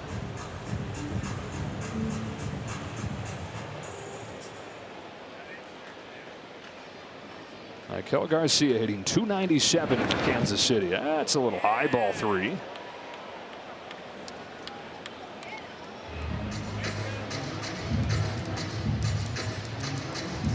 Guy that wasn't even the opening day lineup for the Royals. Forced his way in. Has just kept on hitting. 2nd in the league in doubles. 25-year-old from Venezuela. Takes a strike, and it's 3-2. Not just from Venezuela, but from La Sabana, Venezuela, which is a tiny fishing village that's produced more star ball players per capita than any other village in the world. Alcides Escobar, Ronald Acuna are cousins of his, and both from La Sabana. He's aboard with a walk. We go down to Tom Verducci. Oh, thanks, Brent Rooker. Patience paid off. You took those 2 sliders. Tell me about the next pitch. Yeah, I mean, I don't know how I took those 2 sliders. They were really good pitches, and I don't know. So I shut it down on him, and then I was swinging no matter what on that 2-0 pitch, hoping it was a fastball, and it happened to be a fastball. Your second All-Star game. Does it feel different this time? It does a little bit more comfortable. Obviously, I know more of the guys now because I've been in the league a little bit longer, so I've built some relationships. I'm being a little bit more social and talking to some more guys instead of trying to keep to myself so much. Enjoy it. Thank you. Appreciate it. How about this guy up here, John, and Byron Buxton? It's a treat for all of baseball when he's healthy. He's been healthy this year and tearing it up. That is a smash towards the left field corner, but some top spin down to Stowers. Yeah, for Buxton, I mean, the talent's unbelievable. The bad luck and the injuries. Oh, when he's healthy, puts up stupid numbers, and Minnesota's hoping the second half he can stay healthy and they can make a run. Hit for the cycle on Saturday, did Buxton, on his bobblehead day, no less. That's living up to the moment. So that's the first out of the inning. And here's Bobby Witt Jr. There goes Garcia, his teammate, taking off for second and stealing it as the throw goes into center field from Goodman. Up to third goes Garcia. Broke his chain. With that All-Star bonus, he can get a new one. Got a huge jump.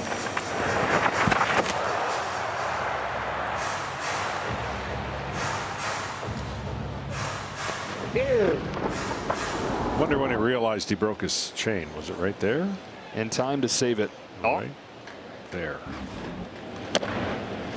You know, the only thing that kept Bobby Witt Jr. from winning MVP last year was the season Aaron Judge had, but .332 average last year for Witt, 32 home runs, 31 stolen bases, and doing it again this year. 2-1.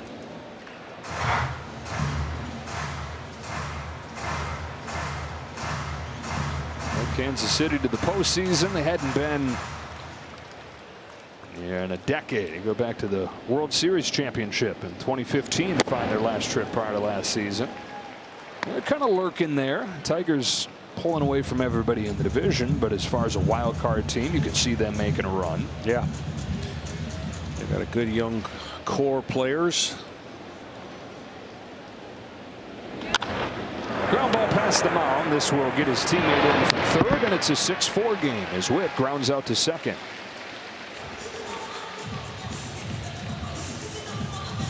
Two outs in the seventh inning. Back to the top of the order, and the Tigers 103 days in first place this year. I think everybody knew about the pitching, that the staff was going to be hard to hit, but the lineup being as productive as they have has been the part that, at least for me, has been a big surprise. It has been a big surprise. They had that miracle run to get like 0.8% chance of getting in the postseason. They made that run. They came close to extending that run into the championship series and ran out of a little bit of offense. Chisholm to first, knocked down by Olsen. He'll have no play.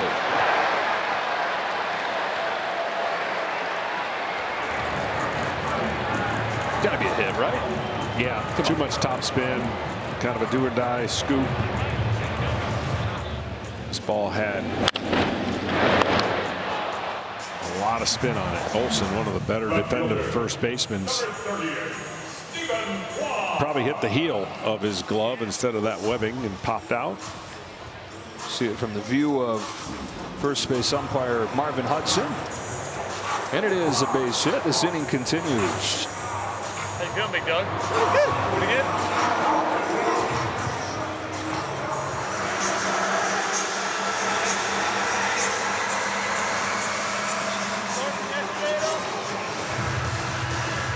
Now the pitching change is coming up here.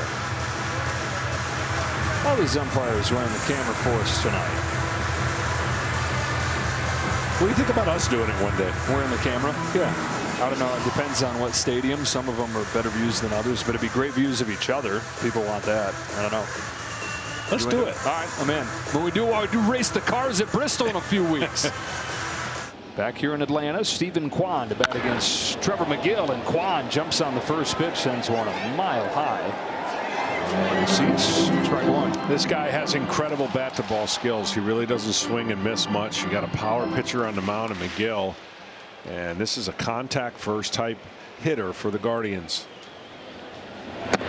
Takes downstairs from McGill, who is a guy that Dave Roberts went out of his way to talk about when we sat down with him today. The Dodgers just saw the Brewers last week, and McGill blew him away. And Dave said, I didn't appreciate until I got up next to him today how much a beast he is. 6'8", 250. And in a clubhouse full of big dudes, as imposing of a presence as you'll find. Seems like the Brewers always have a guy to shut down games. Hader leaves, Devin Williams steps up. Devin Williams leaves. Here's McGill in his first All-Star game. Chisholm runs and a bouncing ball left side. Backhand by Suarez. That is it for the top of the seventh. But the American League, if they had just 3 hits, just 3 base runners over the first 6 innings, they score 4 times to get back into the game here in the 7th.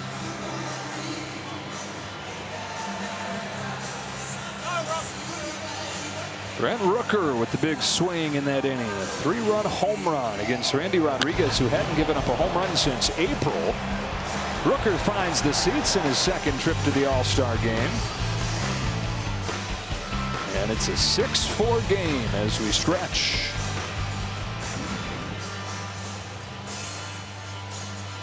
And now we join public address announcer Alan Roach. Major League Baseball invites all of our guests to please rise and sing along as we celebrate America's freedom with the singing of God Bless America, performed by Braves opera tenor Timothy Miller.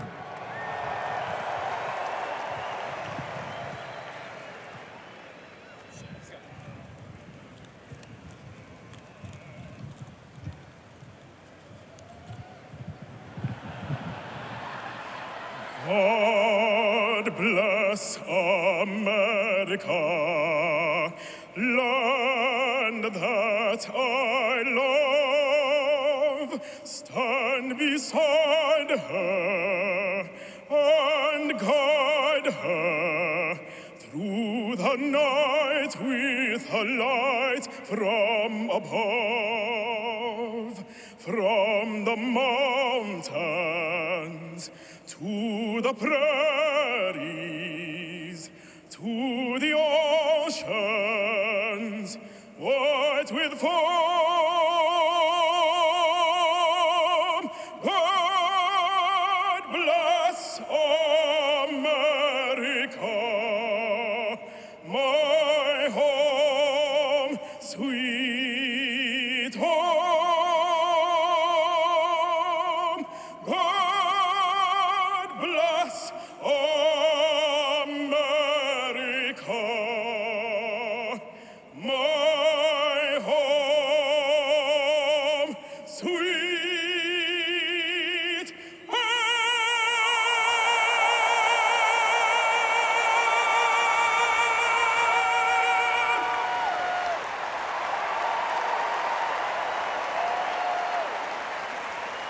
A 6-4 game as we welcome it back to Atlanta. On to the bottom of the 7th inning we go. Carlos Estevez is on the pitch. Kyle Stowers attacks the first pitch, rolls it with a bag foul. We've enjoyed visiting with the players tonight. We're going to get a chance to visit with the managers. Aaron Boone, Dave Roberts, both joining us. Okay, you guys faced off SC against UCLA. You face off in the World Series, and now here you are, eye to eye, staring across the diamond in the All-Star game. Yeah, he's having his way with me now. We got to flip this script a little bit, you know what I mean? No, not at all. Not at all, Aaron. Don't play that Lou Holtz game with me, man. Who had the edge, SC, UCLA? SC.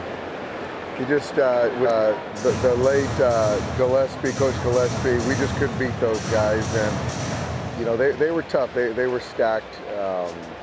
Always fun playing against the Trojans. So. That's a strikeout of Stowers for the first out of the 7th. Aaron, you were an All-Star as a player in 2003. How is this compared on this side, managing the AL team? I would say it's equally as exciting. A little bit different, obviously, because you're not playing and you're kind of managing the game and the different teams and players and requests and all that. And you want to balance getting guys in there with protecting guys and all that.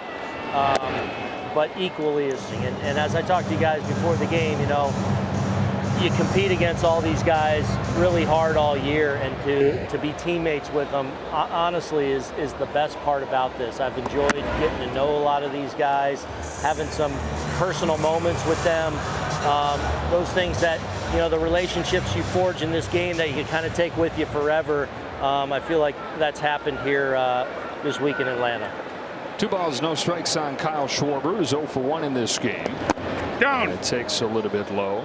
Dave, you get to be around Shohei Ohtani every day. What do people need to know about Ohtani that you can't see just tuning in and watching him from 7 to 10 each night? I think the things that you don't know about Shohei is probably that ball was down right there. Do it. He wants to hit anyway. I think the thing with Shohei is he's very intentional about everything he does, but he's a jokester. He likes to have fun, and he's very generous with his time. Schwarber fouls it off. And same deal for you, Aaron. You're around a guy who's going to go down as one of the all-time greats, and Aaron Judge. And love the All-Star game in that it's a chance to really celebrate and appreciate what we're watching. Same question for you. What do people need to know about Aaron Judge that you couldn't know if you weren't around him the way you are? Just, he's the best person in our room.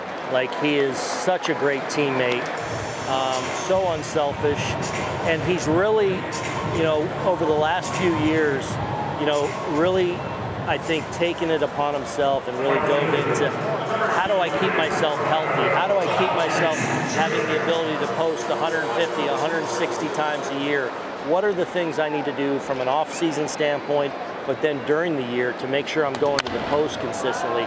He's gotten really good at managing his body, and even when there's been times in certain years where he's banged up, and he knows how to do it now when he's not 100%, and that's something he's worked hard at really over these last few years. Tatis takes strike 2. Both you guys worked hard to get to the World Series, and obviously you put in a lot of time, but how important is this for your coaching staff to experience the All-Star game as well? For me, it's great. You know, they get to bring their families, you know, a 2-day paid vacation, and you see the kids out here for the home run derby, and you bring them into the clubhouse, and so it's just to be around the stars. I think it's great. And my kids, for my staff, their kids are a little bit older, so they can really appreciate being around all these superstars, and it's you know, with the grind that we go through and the coaches, and you typically. The coaches don't get a lot of credit or praise or acknowledgement. So this is something that's some of the fruits of grinding every day with these players. Yeah, the coaches work so hard and are so valuable, and I feel like this, in at least a small way, really honors them. And like Doc said, like to see our coaches, you know, whether it's with older kids or with even some of my coaches that have really young kids, to see them eat up this experience, it's a reward because nobody works harder than the coaches. You know, the time they put in, and this is a reward for them, and I felt that from them. And so it's fun for me to get to see it and a way of saying thank you in a lot of ways. And doesn't it look right, Aaron? We got everybody in the home. We got in our own uniforms here, right? It's so good, isn't it? It's so good. Thank you, baseball, for fixing that little snafu we had there for a few years. So good. Yeah. 0-2 on Brendan Donovan takes in the dirt. Well, you guys are, besides being great at your jobs, you're wonderful ambassadors for your teams and for this game. Thank you for all you both do day in and day out for all of us, guys. Thank you, and thank you guys. It's a great game we get to be a part of, and you know, Joe Torre, when talking to our guys, talked about, you know, you want to take care of it and you want to try and leave it in a better place when you leave, and you continue to pass it on, and we take that very seriously.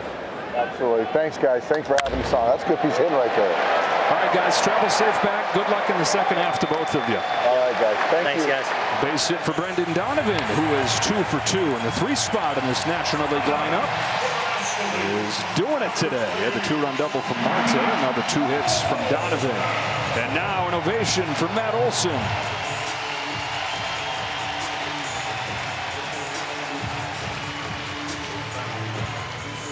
Not just an Atlanta Brave, but a local guy at a Parkview High School in the Atlanta suburbs, and he had the tough job of coming over and replacing Freddie Freeman. All he did was set the new Braves record, 54 home runs a couple seasons ago. And he pokes this one foul. Not too far from here. Grew up trying to swing like Chipper Jones. Last time the All-Star game was in Atlanta, he was a 6-year-old. He went to the home run derby. Watch Sammy Sosa take home the title in 2000.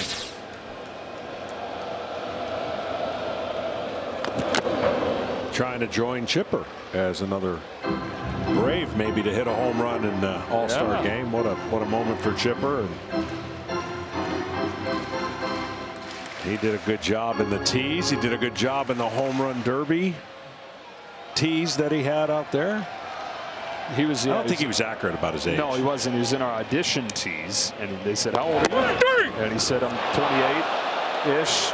Strike 3 called on Olson. That'll bring this inning to a close. Carlos Estevez. This guy right here has been one of the big stories of the last month or so in baseball. He debuted on June 12th, and here he is at the All-Star game. Jacob Mizorowski with a 102-mile-per-hour fastball. Paul Skeens got here fast, right? He started last year's game after 11 big league games. Mizorowski's done it in 5. Can you imagine what his heart rate is right now? It's probably as much as his fastball is. I mean, he can sling it, and there's the 89 pitches of 100 miles an hour or plus, but man. Last time out, struck out 12 Dodgers, top offense in the National League, and beat Clayton Kershaw. There's some controversy around him getting invited after this amount of time. Other guys that people thought more deserving, but his manager put it pretty well. Pat Murphy said this is an entertainment business and people want to see the Miz pitch. You can see his teammates, some of them who have faced him, some of them who have just heard tales about the Miz, but everybody up there eager to see him throw. Yeah, so far so good. I mean, I was a little worried that his RPMs would be way up there, but he seems to be under control in this incredible environment for him. Arm angle, velocity. How about the Milwaukee Brewers? Man, it's another team you just can't kill. They've won 7 in a row, 31-12 since late May. Best in the National League. Rosarena turns around 100 in the air to center field. Carroll to the track. He's got just enough room. For more on Jacob Mizorowski, here's Tom Verducci. Well, I asked Jacob about his best All-Star memory, and he went all the way back to 2012. He went to Home Run Derby at Kauffman Stadium, sat above the fountains in center field. Already in love with baseball, he felt even more in love with the game. And if you've listened to Jacob the last 2 days here in Atlanta and the smile that never left his face, he still looks at Major League Baseball with a 10-year-old's eyes. And if you can do that, you're an all-star every year. Alejandro Kirk here with one away, and he shoots it foul. We're also joined by Matt Olson, who's getting a good look at this down at first base. Hi, Matt. How's it going, guys? Doing okay. You have not faced Jacob yet. I'm sure you've heard about him and seen highlights. Pretty impressive, huh? Yeah, it's coming out pretty good right now. This is a good matchup of a guy who likes to hit fastballs against a fastball pitcher. So 0-2. Hey, what a great ovation you got. I know you get it all the time here, but it had to be extra special playing in an all-star game in front of your home fans. Yeah, it's definitely special. You know, the reaction from the crowd yesterday when I got rolling on a couple homers was amazing. You know, the energy here has been great and definitely showing us some extra love. We were talking about when you came to the Derby as a kid, watching Sammy Sosa get it done, huh? Yeah. What do you remember about that? Only 6, so not too much, but you know, I just remember how cool of an event it is. I mean, I think for myself growing up and a lot of baseball fans, the Home Run Derby is just one of the best events because, you know, it's guys, you know, not typically doing what they're doing, going out and trying to leave the yard. Kirk pokes this one in the air to right field for Fernando Tatis Jr. and out number 2.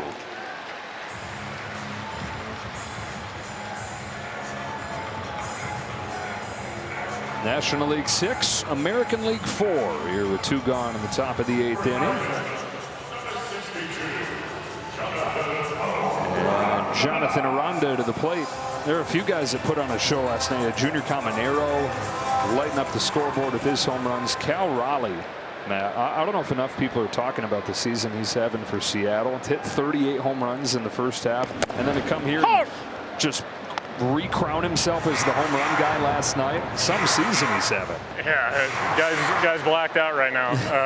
You know, baseball is a crazy game. When you get in the zone, you can stay in it. That's what that looks like right there.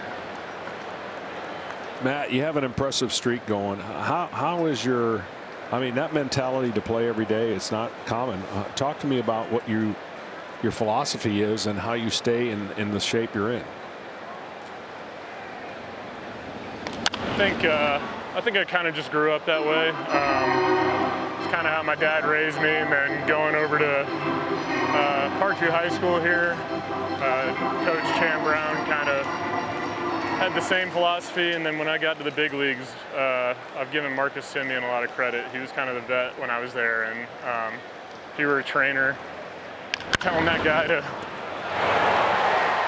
It's a base hit for Aranda.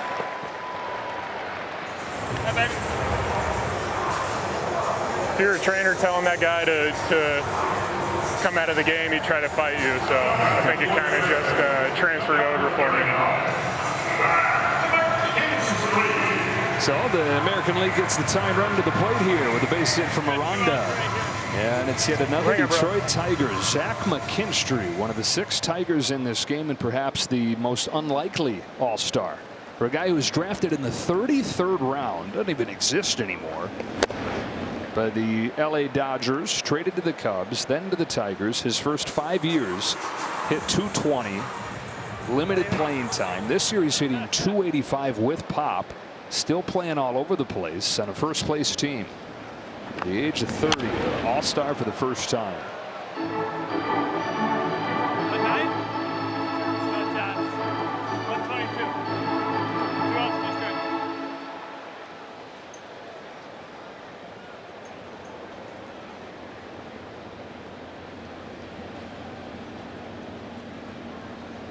Mizorowski's 0-2, takes off on him.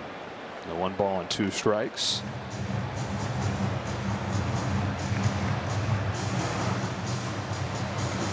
Out of Central Michigan, Chippewa.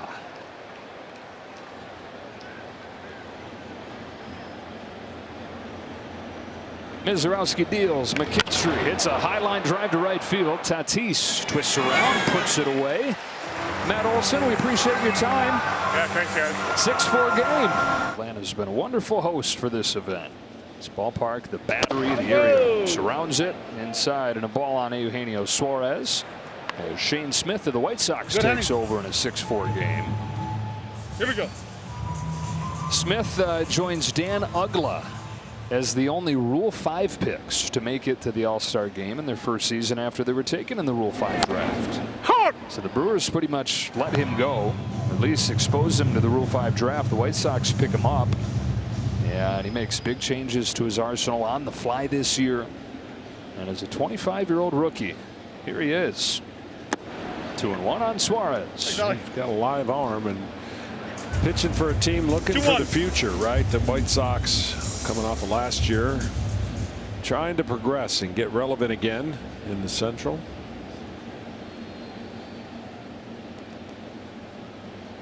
Suarez, look at it. Oh, boy. No. You're going to first. Man.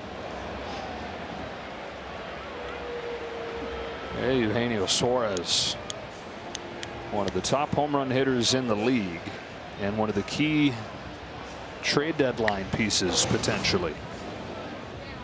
Now this ball just gets away and rides in and catches nothing but that pinky, and that there's no way to cushion that.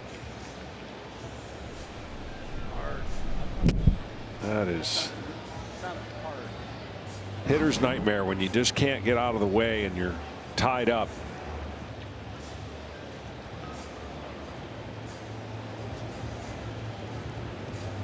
All those tiny, fragile bones you have there. And then isn't it awesome that the trainer gets to move him around and say, how does this feel? But he's got to do that to figure out.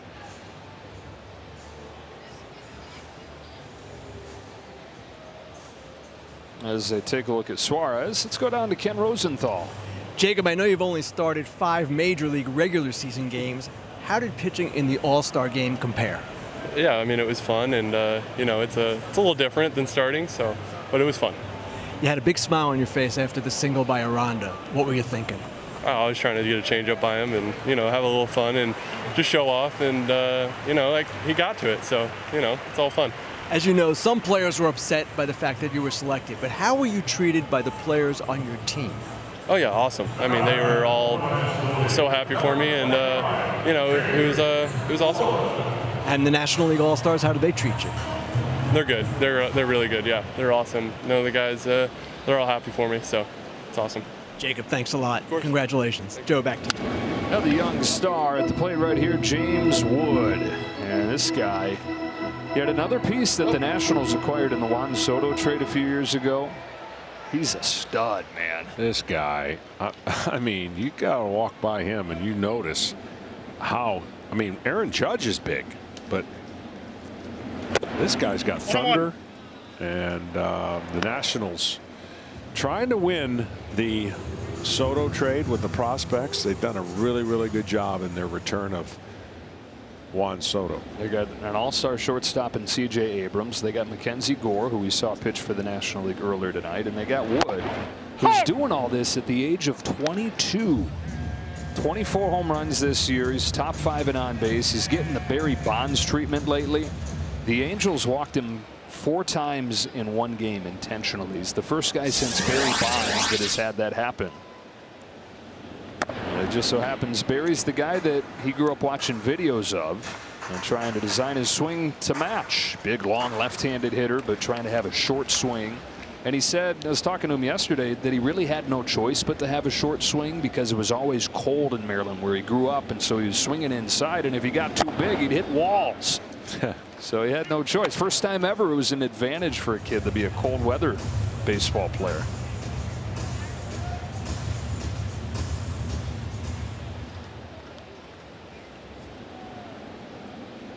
Off of the bench here with Suarez at first base, staying in the game.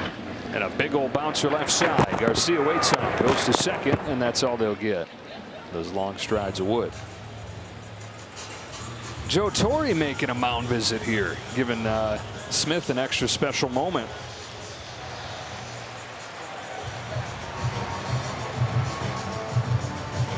Very cool. One of the greats right there. Joe Torre joining Aaron Boone's American League staff and making a pitching change here in the last of the 8th. NL has a 6-4 lead here in the bottom of the 8th inning. Joe Davis, John Smoltz, Ken Rosenthal, Tom Verducci. Andres Munoz comes on and delivers ball 1 to Corbin Carroll. Munoz hit his 2nd straight All-Star game.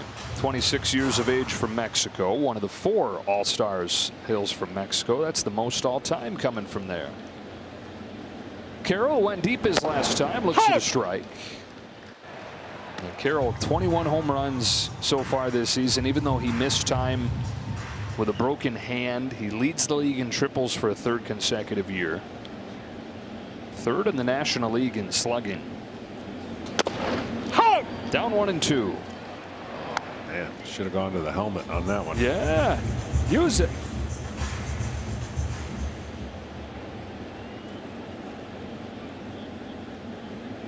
'24-year-old already at his 2nd All-Star game.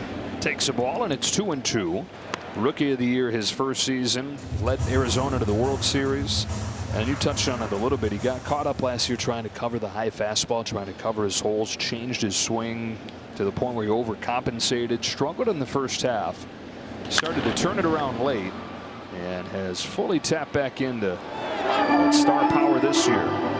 It's crazy. Arizona is as far out of it as they are. 47-50, 11 games out of first place, 5.5 games out of the wild card picture. The pitching has underperformed. There's been some key injuries, of course. But the offense still humming. I'd say the first 10 games after the break is going to be very interesting for Arizona and which direction they go. There'll be some teams that'll be looking at some of their pieces if they decide to change directions because of that slow start.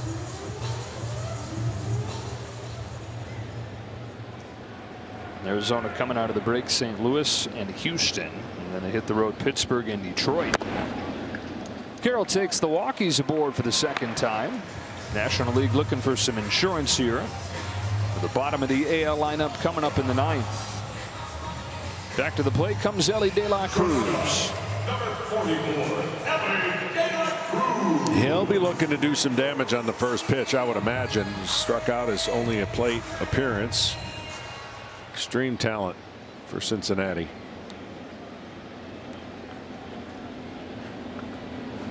Took it away.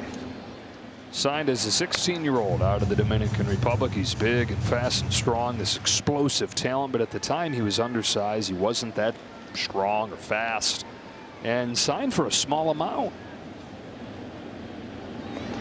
Pandemic season, when there was no minor league season, he said he used as a chance to get a lot better, transformed his routine, worked harder than he ever had. And he's gotten to the big leagues and thrilled the folks in Cincinnati and around baseball. He's ahead 3-0.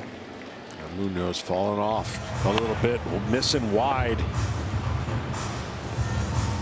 You always got to worry in the All-Star game about 3-0 counts because it's not a traditional game, and the hitter is always looking for one to jump on.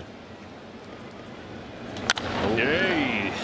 Off the end of the bat, down the line to left, Stephen Kwan got away with it.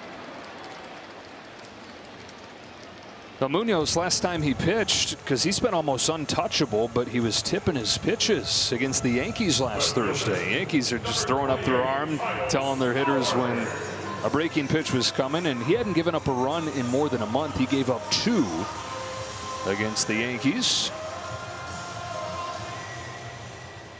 But he knows what he's got to cover up.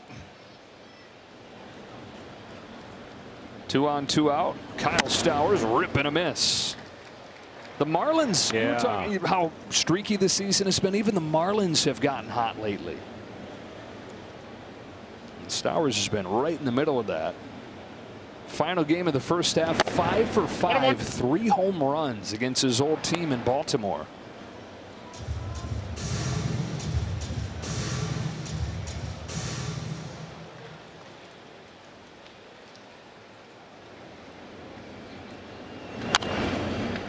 One and 2. Got him at the deadline last year from the Orioles. First few years in the big leagues, he was around a 200 hitter as a part-time player with Baltimore, and then going to Miami last year. And he was so bad last year after the trade, he wasn't even certain he was going to make the team out of spring training. On this 1-2 from Munoz, takes one way outside. Made the team. Opening day had a walk-off hit. And here he is at 293, 19 home runs, many more big hits since then. And the Marlins' lone representative. Full count. 3-2. Everybody clap your hands.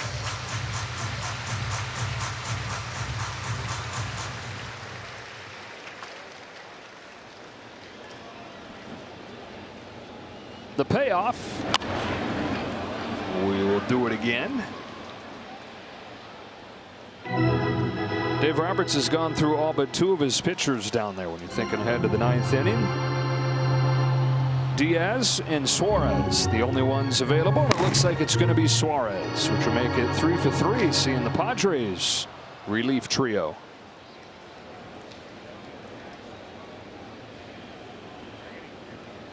There go the runners again. Another 3-2 taken for strike 3. Stowers going to challenge.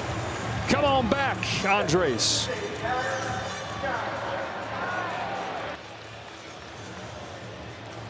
He went to it quick, too. And maybe he had nothing to lose on a 3-2 count. So this one's going to be a close one. Ooh, look at that. Just clipped it as we see automated balls and strikes powered by T-Mobile's network. Coming to the big leagues sooner rather than later. National League 3 outs away from a rare win in the All-Star game. Robert Suarez, the National League leader in saves at 27 this year, 28 this year, on to try and get those last 3 outs. Misses high with his first pitch to Garcia. NL got 2 runs in the first inning before there was an out recorded, and then 4 runs in the 6th, right? And a couple home runs. All 4 runs for the American League came in the 7th. National League looking for its 2nd win in the last 12 All-Star games. Suarez to Garcia with a 1-1. All these guys hoping that they make at least one more trip to the All-Star game. There's one guy, though, who we know is in his last All-Star game. Who we got? Who's in the last All-Star game? Pause. Go. Fly down the right field line by Garcia towards the corner and foul. That would be Pete Macheska. Pete Macheska, the legendary producer. Pete Macheska, his 21st and final All-Star game as the lead Major League Baseball producer here at Fox. We love you, Pete, and we know you were going to miss rehearsing lineups badly. Pete and Ludacris and Jermaine Dupri, the marriage that we didn't know we needed. Hours of getting ready for pregame, and Pete guided the ship as he always does. 1-2 to Garcia. Yeah, that's a Baltimore chop left side. Won't be an easy play. Barehand back up, and Suarez makes the play. Well, we talk all about his power. How about the defense right here? Yeah, this is a great. This is Manny Machado-like. This is the play that Manny makes, and he makes it perfectly. This ball's first hit off the plate, you're like, that's a base hit, but the hop and the throw, got him. Only chance right there. Guy not known for his defense, and great to see him staying in the game for many reasons. Him being a key deadline piece. It's outside, ball one on Byron Buxton.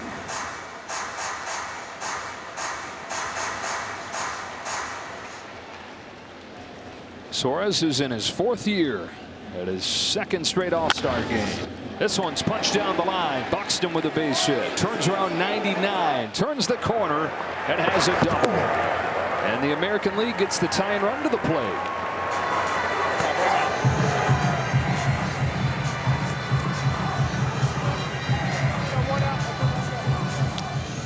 Well, they leave that big space over there, and Matt Olson can't cover it. High percentage of fastballs, but this guy can run. Glides.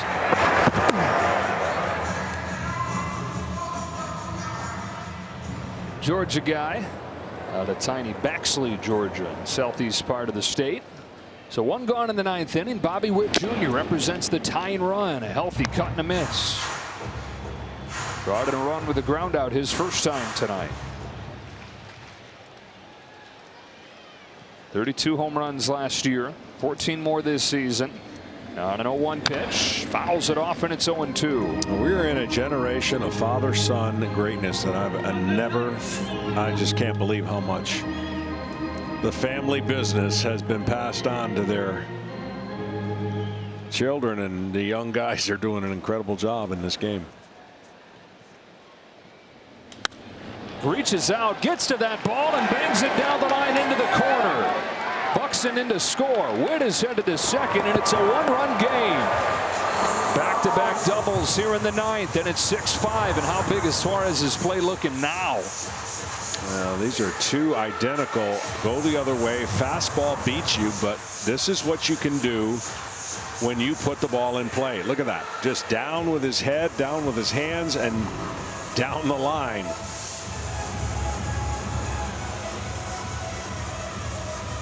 And down to their last pitcher through the National League. Dave Roberts takes it from Suarez. Edwin Diaz going to come on, try and get those elusive last 2 outs.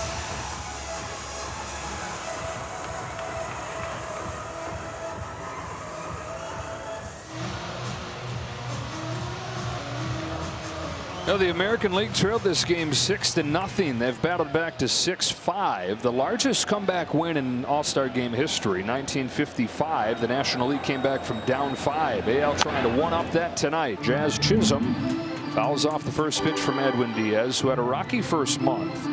He's given up 1 run in his last 28 innings since that bumpy April. No, he's got to be careful that Bobby Witt doesn't steal third base.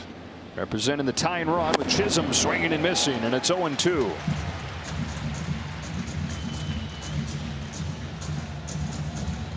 With great speed out there at second, representing the tying run.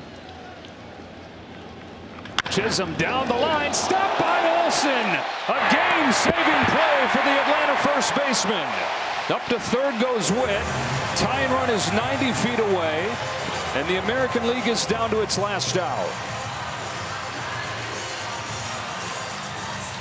Jazz can't believe that ball didn't get by Matt Olson, but he makes a great play and saves a chance for the American League to tie up the game. Now a 2-out hit is the only way that's going to happen.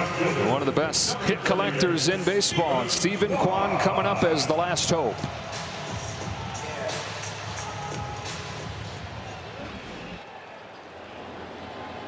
First pitch from Diaz. Kwan takes high. What a night this has been. 6-5 National League trying to hang on. That's a strike, and it's 1-1. A couple key defensive plays in this 9th inning. So this game's seen a little bit of everything. We had the overpowering pitching early in this game of Paul Skeens. We've had the power at the plate, and now the defense in the 9th. Kwan swings and misses, and the AL's down to its last strike.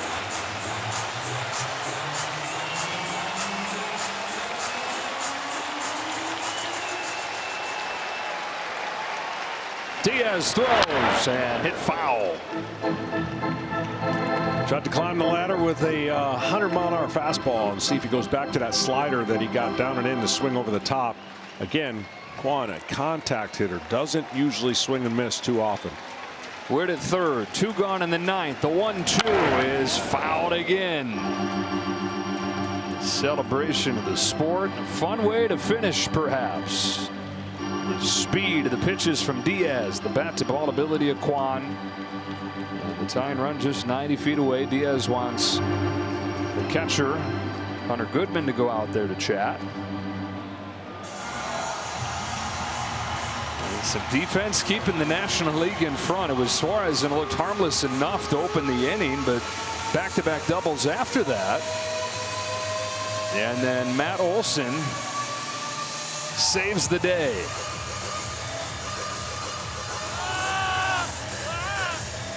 Stephen Kwan, one of the hardest guys in the league to strike out. Fouls off a couple. Another 1-2. Takes inside, and the count evens up.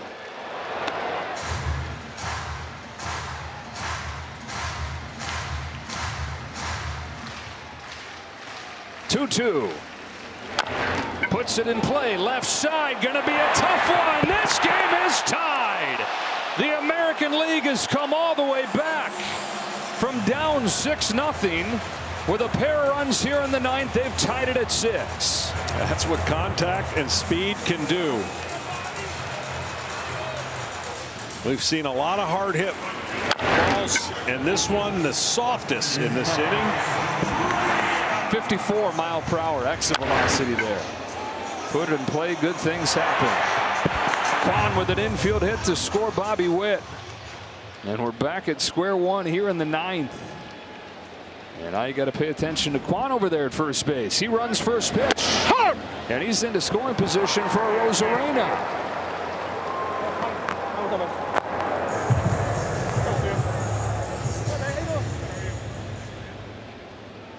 Randy's 0 for 2. And down 0-2. One of the hottest players coming into the break. Rosarena 8 home runs his last 13 games. On an 0-2. Takes just outside, and a challenge coming here. They're getting used to this. This is a pitcher challenge. It was a warning that I gave to a lot of pitchers. Be careful if you're the pitcher challenging a ball. Hey, but he may have gotten it. And that will end the inning. Everybody with a smile. The American League 6 unanswered runs to extend this game. To the bottom of the 9th we go. National League coming up looking for a walk-off win. And the National League will try to walk it off, and will try to do it against Aroldis Chapman, who's in his 16th year. He's at his 8th All-Star game. And he's tapped back into his best form this year. A 1.22 ERA. That's the best of his career. Yeah, this guy, I mean, I don't even know if he can age. Yeah, I mean, 37 years old, still throwing 100. Gonna have to earn it, though. Kyle Schwarber leads off. Swings and misses, and there was no question about that. So Schwarber, and then Tatis, and then Donovan.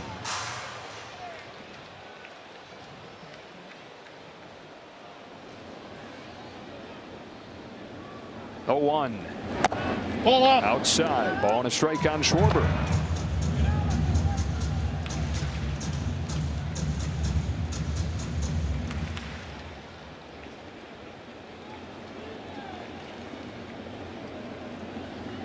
The 1-1 from Chapman. Schwarber bounces it by the bag, foul, and it goes to 1-2.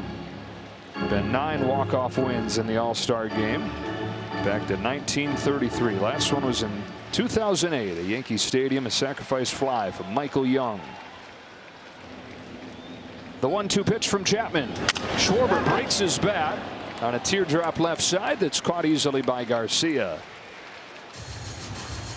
Chapman's been a big part of the Red Sox getting hot. 10 consecutive wins going into the break. Put them right back into contention. Within a game of the Yankees. Who saw that coming? We were there at Fenway Park a month ago, and it was like, can the Red Sox hang on and even consider not trading people or what? Like a game away from the Yanks. Tatis takes a strike. Well, in one of the most shocking in-season trades of a long-term contract, the Boston Red Sox traded Devers to the San Francisco Giants, and they haven't missed a beat.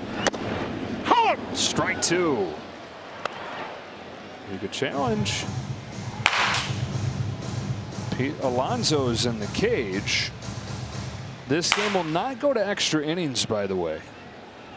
If it stays tied, we're going to explain what's going to happen.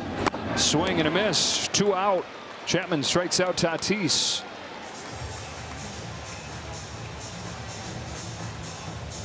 Second baseman. You know, the Giants, since getting Devers, the offense hasn't really gotten going. Devers hitting around 200. Red Sox have taken off. Garrett Crochet right there, who pitched this weekend, so wasn't available to pitch in the All-Star game. He's been a monster in his first year there. Donovan takes a ball, and a challenge coming here from Alejandro Kirk. This is a catcher challenge. What do you think, Brent? This is the kind of pitch that is going to be an adjustment, because as the zone is currently called, it's not a perfect square like this. It's a human zone, and those extreme corners often aren't called strikes.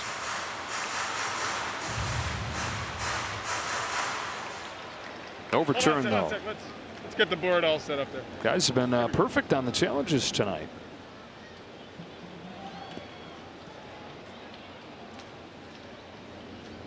Oh, 0-1 to Donovan. Pokes it foul. Strike two. So this looks like this is headed to the first swing off. Home run swing off in All-Star game history. I was part of the tie. Yeah. In Milwaukee. And there will be no more of those. It's part of what birthed this.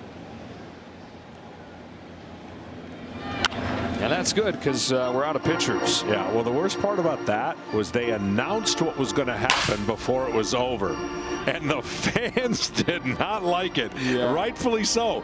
The PA announcer said, hey, by the way, if this game remains tied after the ninth, it will end in a tie. We got much better news for the people. Yes, we do. Stay tuned. Chapman trying to go 1-2-3. Here he comes with an 0-2. Upstairs. Well, the managers know the three guys that they are going to use in this home run swing off, and they'll let us know once this game completes 9 innings. The 1-2 pitch. Donovan got to be trying to run into one here, right? Yeah. He's looking for one middle in that doesn't break away, that he can use for that power side and a walk-off homer. You know, every player dreams of it.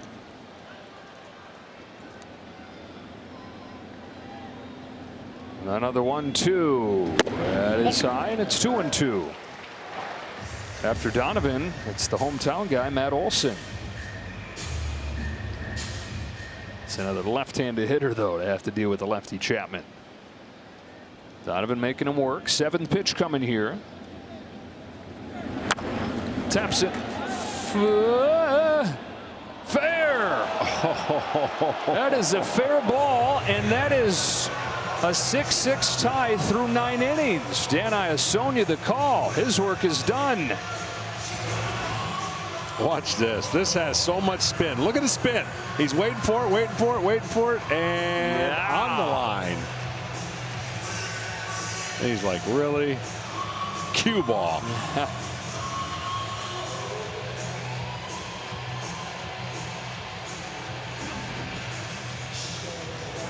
What a rally from the American League. 4 in the 7th, 2 in the 9th to force this swing off.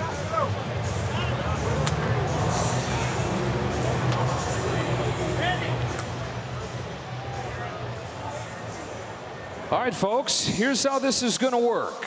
A home run swing off to decide the All-Star game.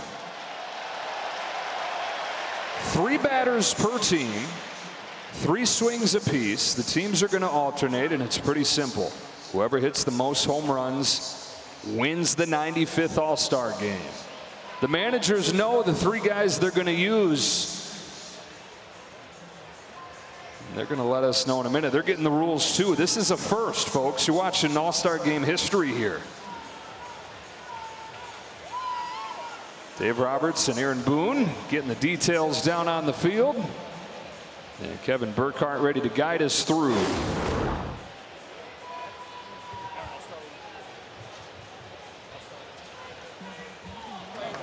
All right, KB, take it away.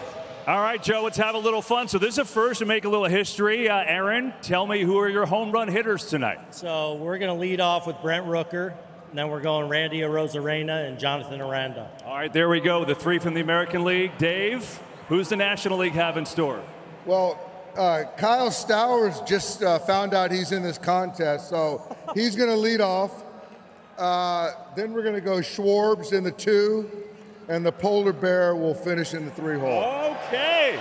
We got a little action here. First time. Let's make some history. Let's have some fun here. And that'll come up right after the break. Thanks, Aaron. Thanks, Dave. Brent Rooker, you're about to make baseball history. The first batter in the first swing off to decide a Major League Baseball All-Star game. Describe this feeling. Crazy. I'm nervous. I'm excited, though. It's going to be fun, so let's do it. Good luck. Go get him. Appreciate it. All right, so Brent Rooker and then Stowers are going to go back and forth. Rooker and Stowers and Arozarena and Schwarber, Aranda and Alonso. 3 swings apiece. Here's the first.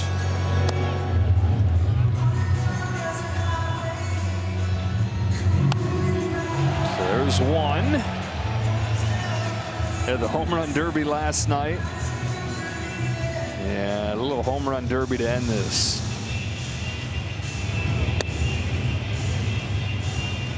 Impromptu home run derby.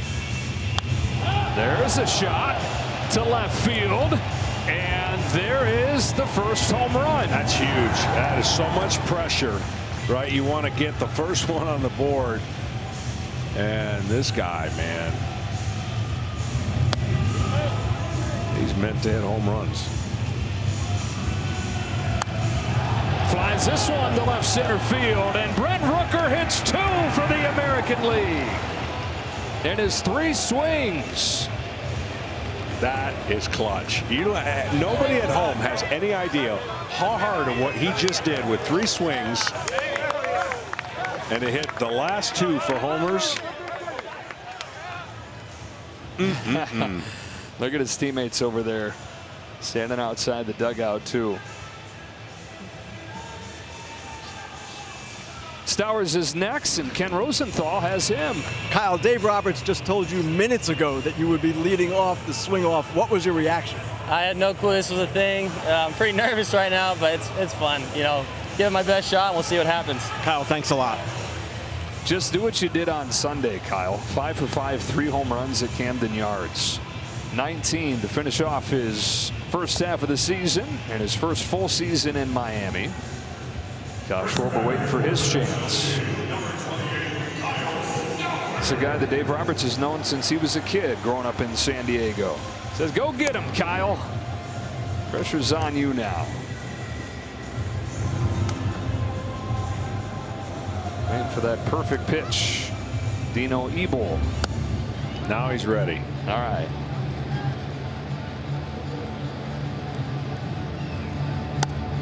Ooh, he laid off a nasty one. That's pretty good. Fly right center. It is shallow and short. And the first swing, 2 more. Hey, it's a lot harder to read where the ball's going when there's no fielders to take it to you. Yeah. Take it to it. Carl Ravitch is saying, see? There's the line drive, right center field. That'll find the seats. Wow. Just got it out. That is so good right there. I'm telling you, he had nerves, and they're a little settled now. See if he can match Rooker with 2. This would be epic if he gets this one out. Nope. Man, they're still in it, though. 1 round in the books, the AL2, the NL1. This next round's going to be awesome. Here's the one from Stowers.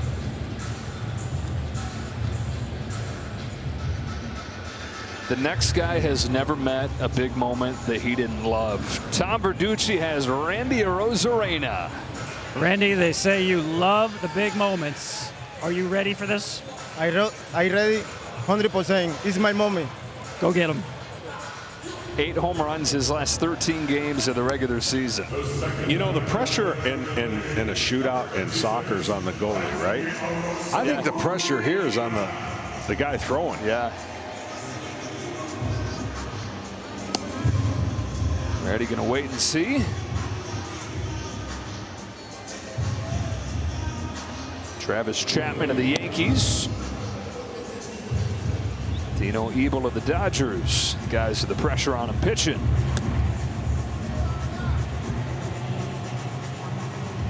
Rosarena. Oh man, I think he wanted that one. He's got to be ready right now. He's Here tracking. we go. Oh, that's a nice base hit, but you need more than that.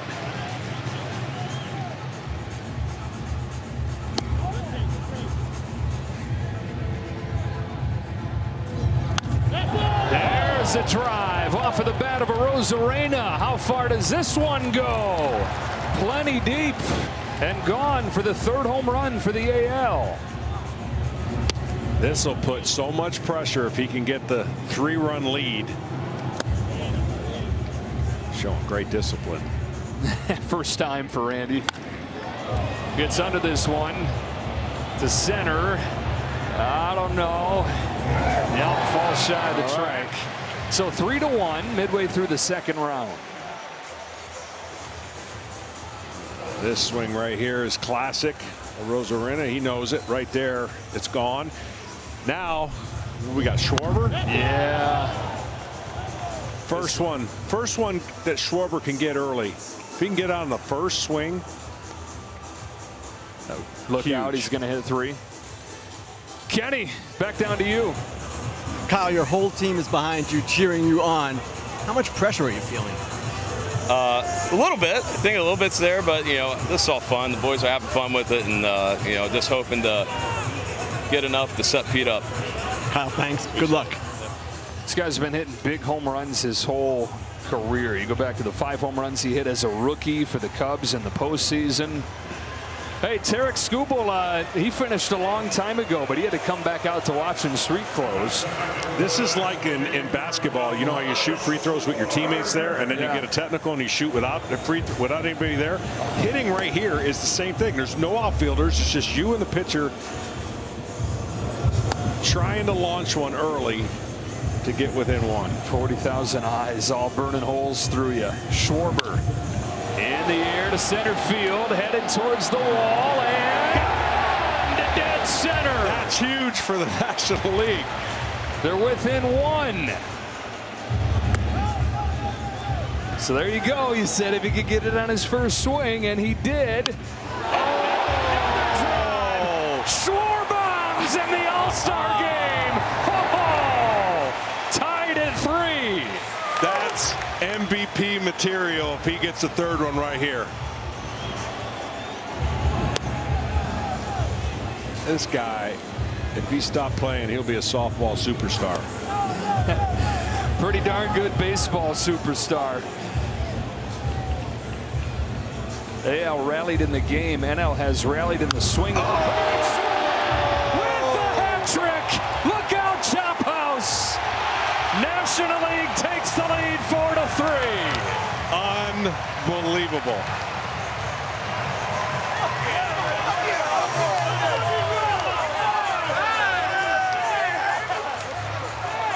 Three for 3 for Kyle Schwarber. I mean, he went down to a knee after this one.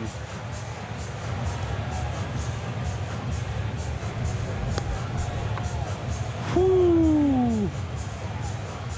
You just have, there's no words to describe that. That is one of the most clutch things you're ever going to see. No words to describe it, and I have no idea how to score it either. Got to put it somewhere in the official scorebook. This is unprecedented, though.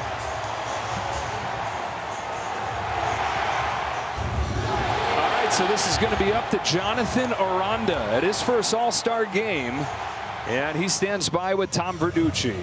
All right, Jonathan, you just watched Kyle Schwarber, your first All-Star game, last hitter for the AL. Are you feeling any pressure here? I mean, not really. I mean, I'm just going to step there and have fun. Go have fun. Thanks. Let's go. All right, this is a guy with A long journey to get to this All-Star game. A decade after the Rays signed him, finally making his mark. First full season. He's been more of an average hitter. He's got just 11 home runs this year. He needs 1 to keep this going for the AL.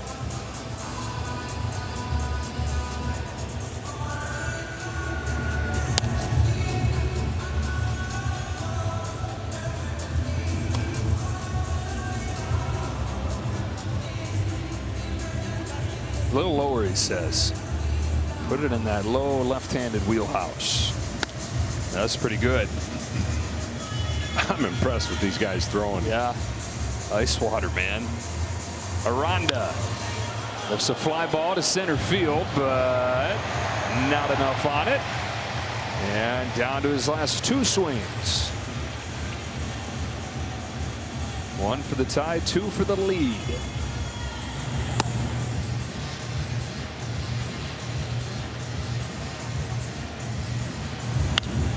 There's a high liner to right field.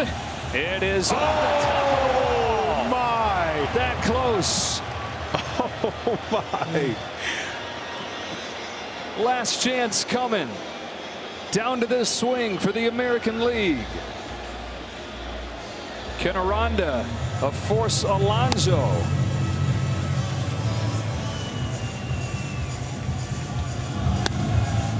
Waiting for the perfect pitch. Here we go. It's going to be on this one right here. Oh.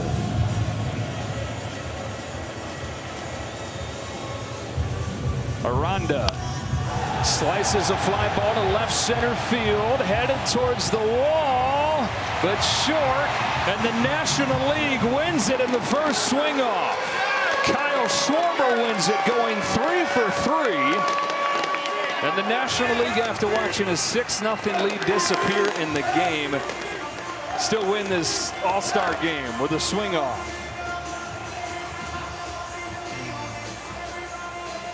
Final score is 6-6. You got to dive into the fine print to find the way they won it.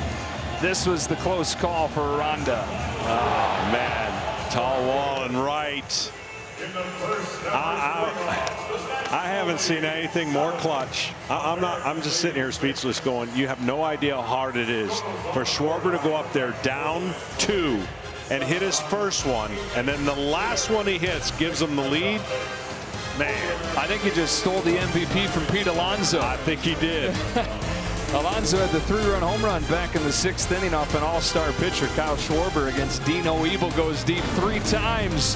One-of-a-kind performance back for the MVP. Oh, he had to come up with a new way to do the score, too. It ends in a 6-6 tie, but then you look in the fine print. No. National League wins it in the home run swing-off, 4-3. Kyle Schwarber wins it. 3 swings, 3 home runs for a guy who's hit some big ones throughout his career. These ones, though, different. And the first home run swing off. Look at the guys over there capturing the moments on their phones and for their memories as Kyle Schwarber wins this one for the National League. Down to the field, Kevin Burkhardt. Joe, thanks very much. And you know, the last time the All-Star game was Atlanta 25 years ago, the winner of the MVP was a guy to my right, Hall of Famer Derek Jeter, who is here with me right now. And Derek is here today to present the Ted Williams MVP to tonight's winner. It's Philly superstar Kyle Schwarber, everyone.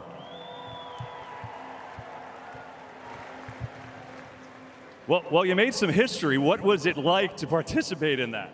It was interesting. Exciting, fun. There's a lot of guys who deserve this, but I'm happy that it's going home with us to Philly. You know, take me through when your thought process. Was it once you got one, do you just get red hot like a 3-point shooter? What was your thought process going in, knowing you only had 3 swings? Oh, man.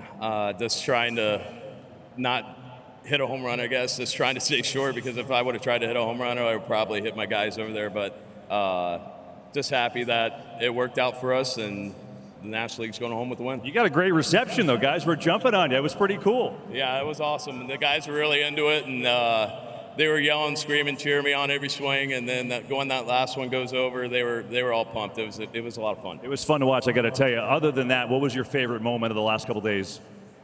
I mean, I think just being here and just having conversations with a lot of guys. You got a lot of guys who have been doing it for a long time, doing it great for a long time, and then you got a lot of young guys coming up who are going to be special in this game for a long time. So having those conversations and having fun with them and just seeing these guys go out here and compete. Was it the weirdest thing ever to get like an ovation in Atlanta? Doesn't happen for a Philly too often. No, but you know what? It was exciting. It was fun. So thank you guys. Appreciate it. Yeah, really cool. Here we go. What a performance. A home run winner here. Kyle Schwarber, the Phillies in the National League, gets the W. Congrats, Kyle.